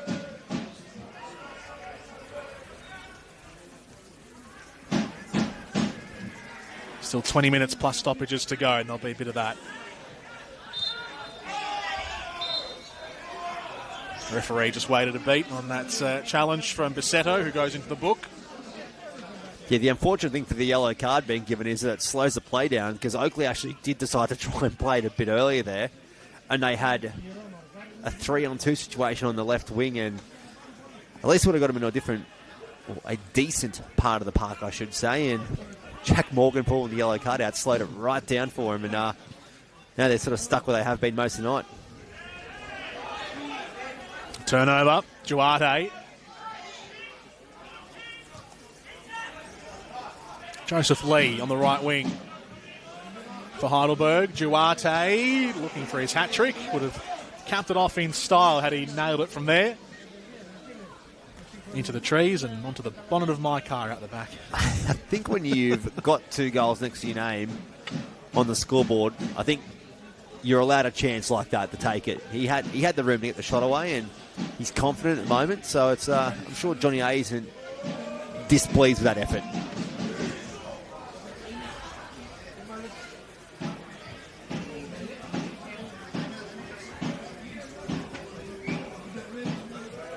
Oakleigh throw in front of their bench.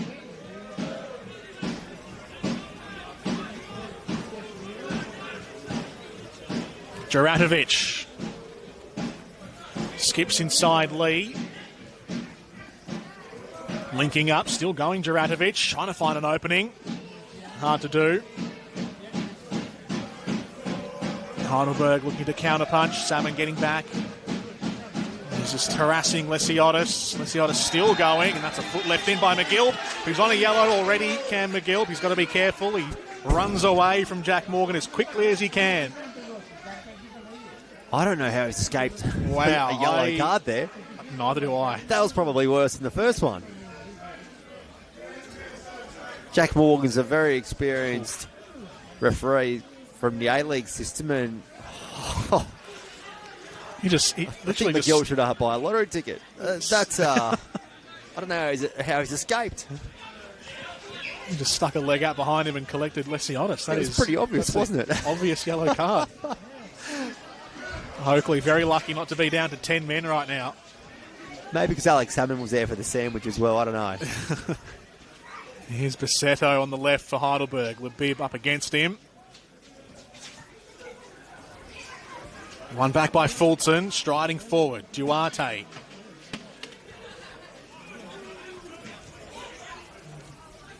Nice movement here by Heidelberg. Theodoropoulos just couldn't quite get that final pass into the final third. Yeah, the space was there for Heidelberg too. Just the execution wasn't on point. Probably a rare thing we've said with Heidelberg tonight, not being on point, because a lot of their play has been very accurate, but just a bit of a pressure reliever for Oakleigh Cannons.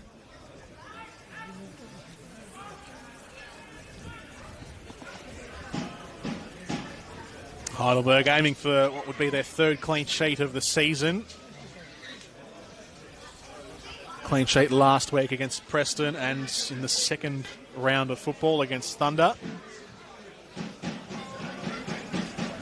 Guests couldn't split the gap.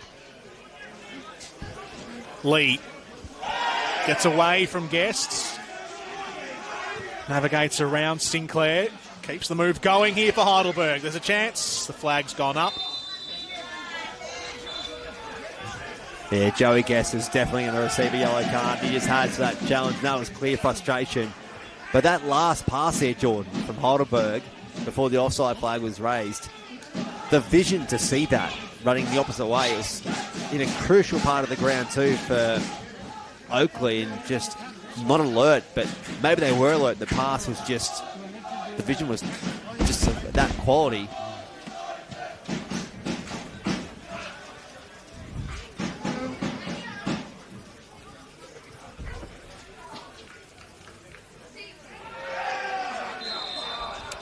Yokokawa upended.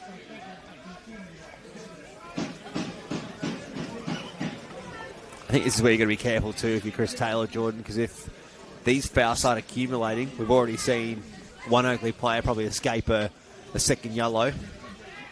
It's just you don't want to lose a man going forward to next week. The scoreboard, yeah, it's not looking pretty, but at the same time too, you want to keep your full complement of players in the park, because there's a bigger fish to fry come next week and the week after. Looking for an opening here is Joseph Lee. Theo clips it over. Sinclair heads it away. Not too far though. Humbert. And they've got Georgie's next week. George Cross coming up for Oakleigh. So after what they've done so far to start the season and what they're doing tonight right now against Preston, another tricky challenge for Oakleigh on back at home. I was going to say on the road. It is at home here next week for Oakleigh. Heidelberg on the right with Lee. Bends it into the back posts. Nearly for Heidelberg. Oakleigh will try and springboard forward now.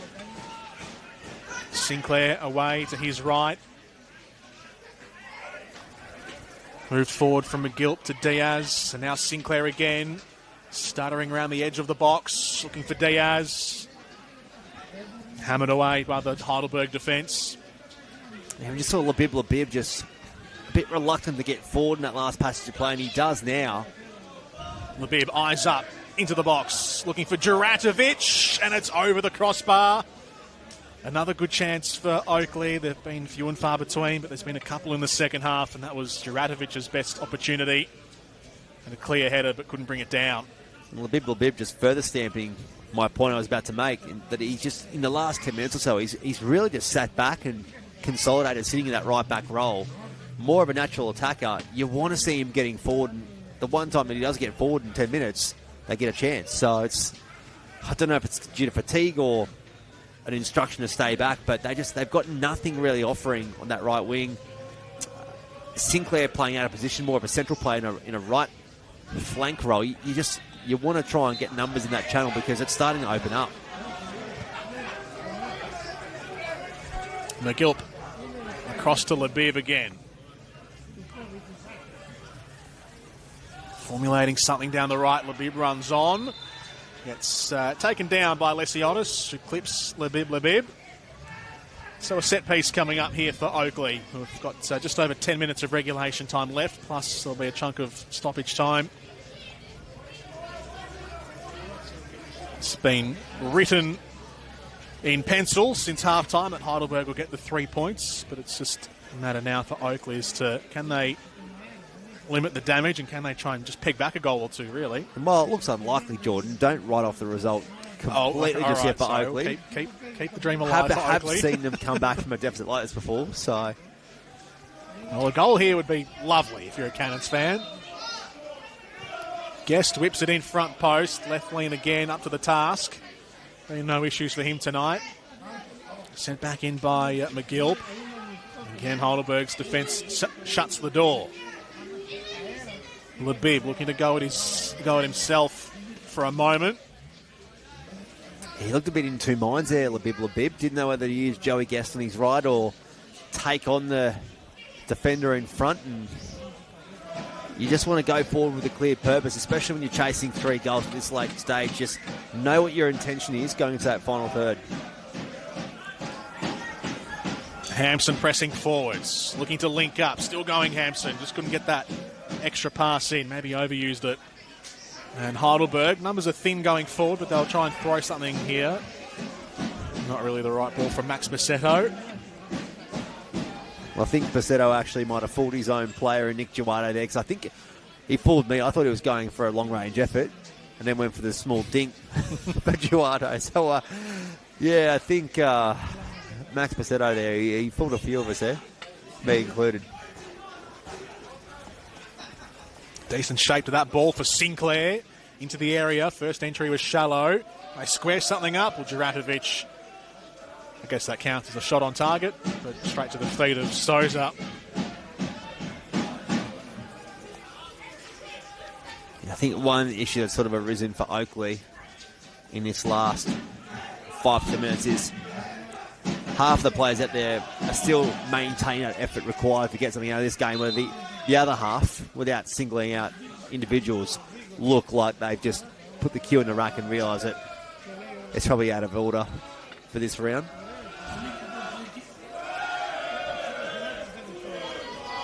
Last couple of changes being ushered in here by Chris Taylor. Very un-CT-like, using all of his subs in the game. He's gone from making none last week to making all 5. Mark Petheriotis and James Georgiou coming on, exhausting the bench for the Cannons. A couple of young men, 19 years of age, Mark Petheriotis, who was at Georgie's last season, product of Box Hill United, and James Georgiou, former Melbourne City youth player, so going head-to-head with his old skipper in Marcus Humbert. And Asahi Yokokara comes off as well for Heidelberg. He comes off and Akil Rafi is on. And that's one positive change, I think, with the rule change that we've had for the Senol NPL Victoria. With the requirement of under 23 players, Jordan, for 2026 and beyond, is just, it's made the league a bit younger. And to me, the speed of the league has actually increased because of the fact too. So it's players like Marcus Humberg, they're contributing to it, but there's multiple players like Marcus across many of the clubs in the Senol NPL Victoria. He's been good as well, Humbert. And here he is leading the charge forward for Heidelberg. Spots the pass out to his right. Duarte gets a clip in. It takes the back of Kingsley Sinclair and ricochets to Manos. Juratovic has lots of space here on the left wing. Coming across quickly is Lesiotis to cover off that gap. Juratovic keeping the dream alive. Lee. That's a foul, clearly, against Jordan Hall.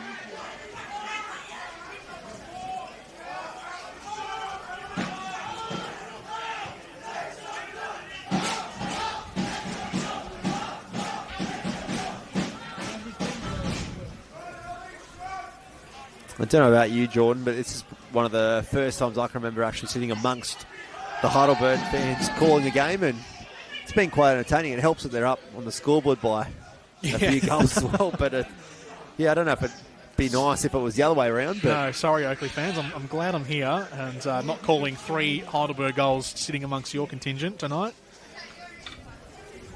Nothing against your fans. It's just the way the game's gone.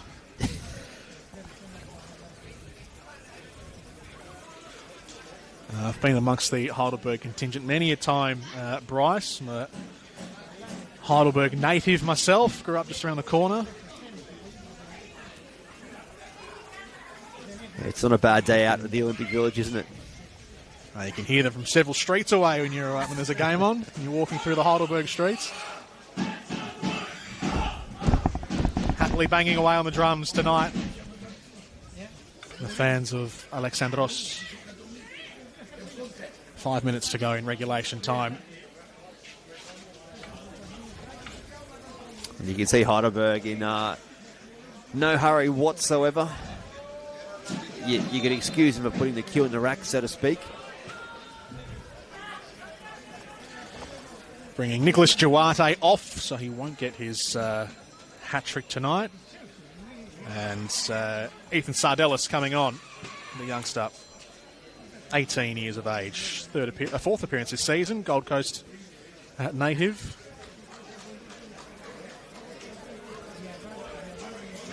If there's one thing we know about a Johnny A coached side, Jordan, he prides himself on a clean sheet.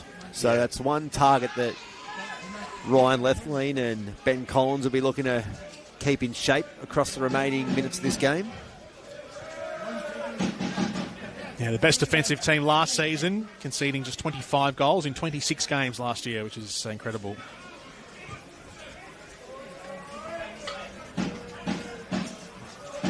Humbert. Here is Sardellis on for his first touch. Being pursued by Brodie Boyce. Guest goes backwards.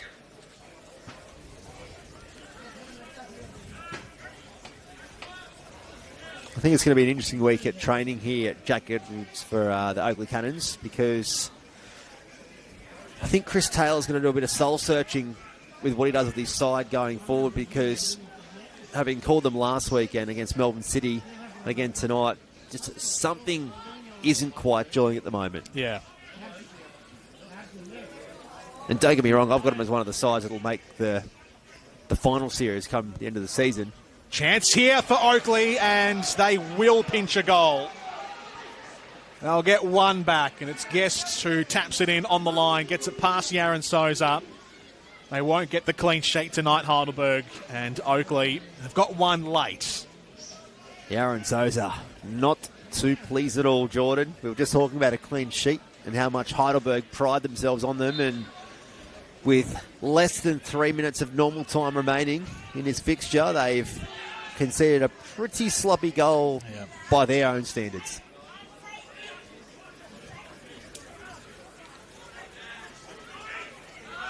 Juratovic. Well, the question is now just how intense do Oakleigh play these last couple of minutes, because there will be some stoppage time. We've had a couple of injuries that have taken minutes off the clock. So I think there'll be a large-ish number that comes in from the fourth official. Long crossfield pass. Well, if a goal can't spark you up to try and get the second and then eventuate to a third goal, I don't think anything will, Jordan. So the response is going to have to be there. I'm with you. There's going to be quite a bit of additional time due to injuries and whatnot and the changes as well. But when you're at home in front of your home fans at the brand new stadium, you've got to have something extra in you to try and get at least a point out of the game at this late stage. McGilp's pass a little shallow. That could be unravelled if Heidelberg score again. Keeping the ball flowing here, the Burgers. Humbert goes cross-field to Lee. Tries to skip inside Sinclair. Sinclair did well, held his ground. Back to Theo. And Heidelberg will take the pace off and go back to Souza.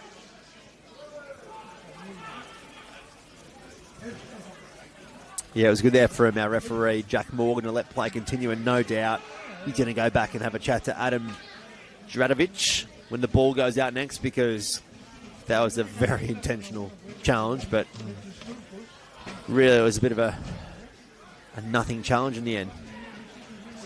Here comes Labib again, gets it into the 18-yard box, defended by Heidelberg. Fulton sweeps it away.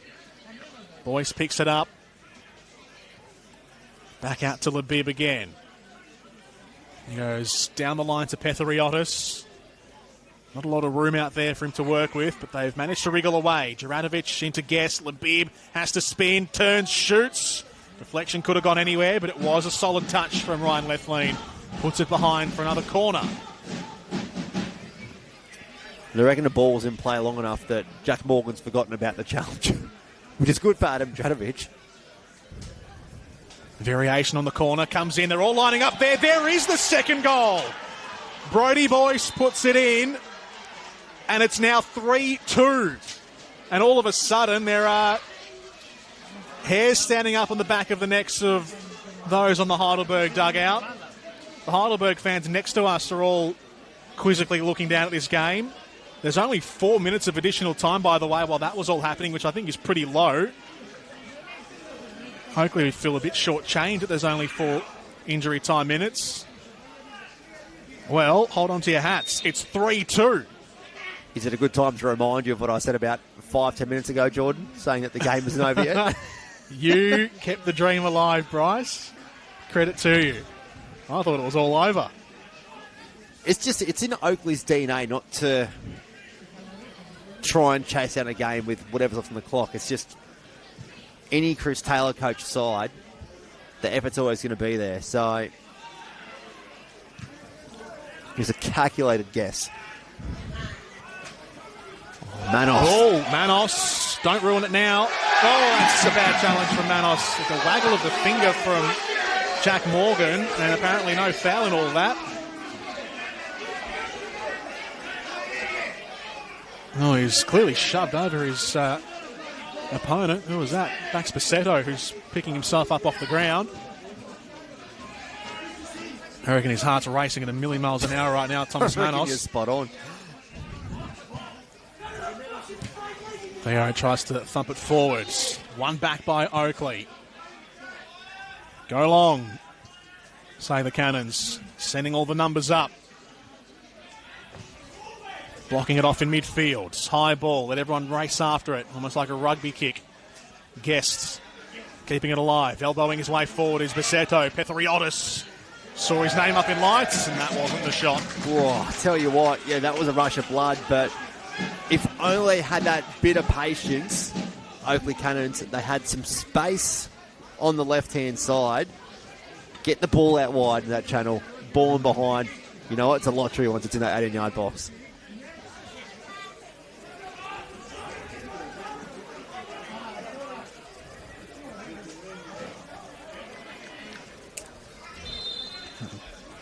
Try and chew up as much time as he can here. Aaron Souza, not that it's going to do much. I guess it all gets added back on, doesn't it? Souza's long goal kick. Hall will chase it down. Gets chased down by Humbert.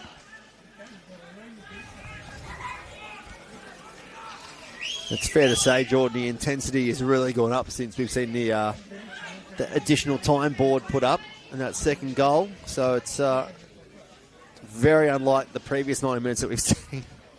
Well, the urgency right now is redlining for the Oakleigh Cannons. Just need some clean play. It's all been a bit messy since injury time. Now they've got the ball on the ground. Now they'll all flood forward.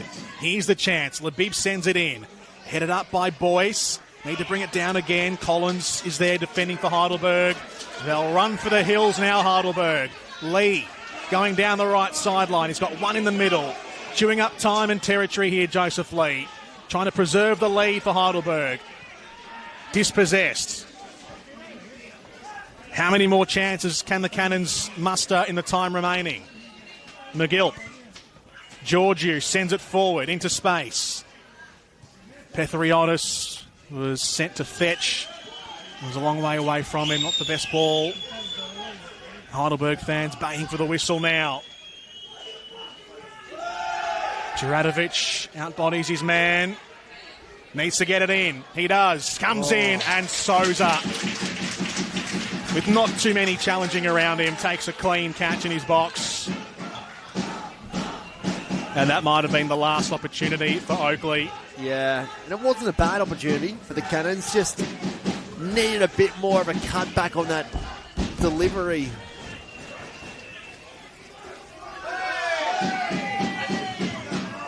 Time is scarce. And that's not the right ball either. Just a rush of blood. Souza has to be careful. And he probably played it pretty well, actually. Souza, very crafty. Oh. Don't do anything silly now. There's absolutely nothing in that. And that's it's just frustrating. No, it's pathetic play acting from Aaron Souza. Yeah, it is. Not especially when you're up on the scoreboard. We just don't need to see it. He's had a great night, Yaron Souza. But, honestly, it drives me insane seeing something like that.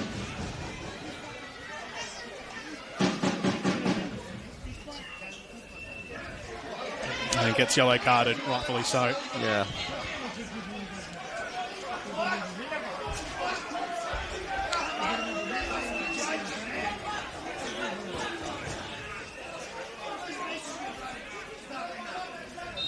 Well, victory should be theirs now, Heidelberg.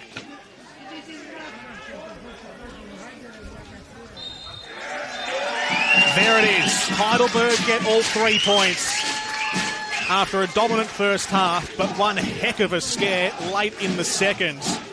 Oakleigh were dreaming for a moment that they could pinch a point, but Heidelberg do hold on after a flurry of goals in a 10-minute span in the first half.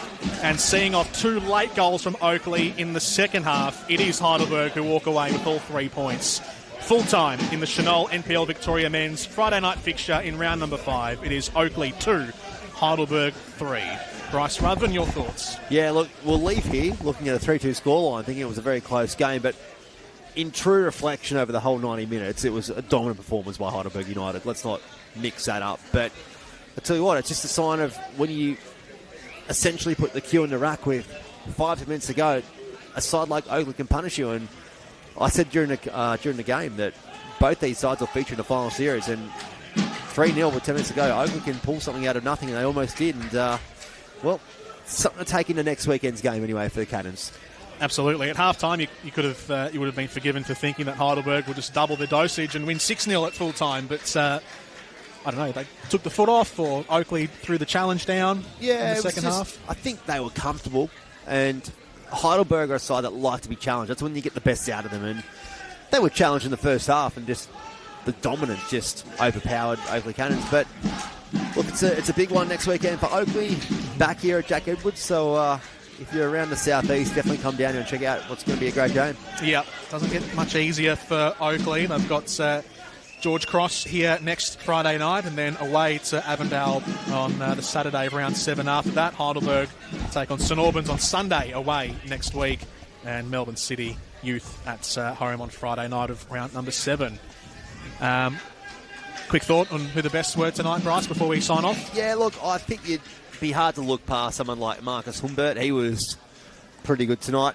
I think he'd be the standout for me, and even Duarte as well. Nick Duarte, he was pretty handy as well, just with that forward pressure, turning into goal-scoring opportunities and taking them. So that'd be my 2 picks. What about yourself? Yeah, Duarte for me was pretty good. I like Carlos Sullivan in the throughout the contest as well. Siotis and Humbert very good. Chock Dow, I thought, had an amazing first half. Yeah, absolutely. But yeah, I don't mind the Humbert shout as well over the 90 minutes. So there we go. There's a handful for you. Maybe he'll be the Senol NPL Victoria Team of the Week. Certainly is a hot chance to do that. A goal for Fletcher Fulton Open Proceedings, a brace for Nico Duarte in the second half, and then a couple of goals, one for Boyce and one for Guest in the second half.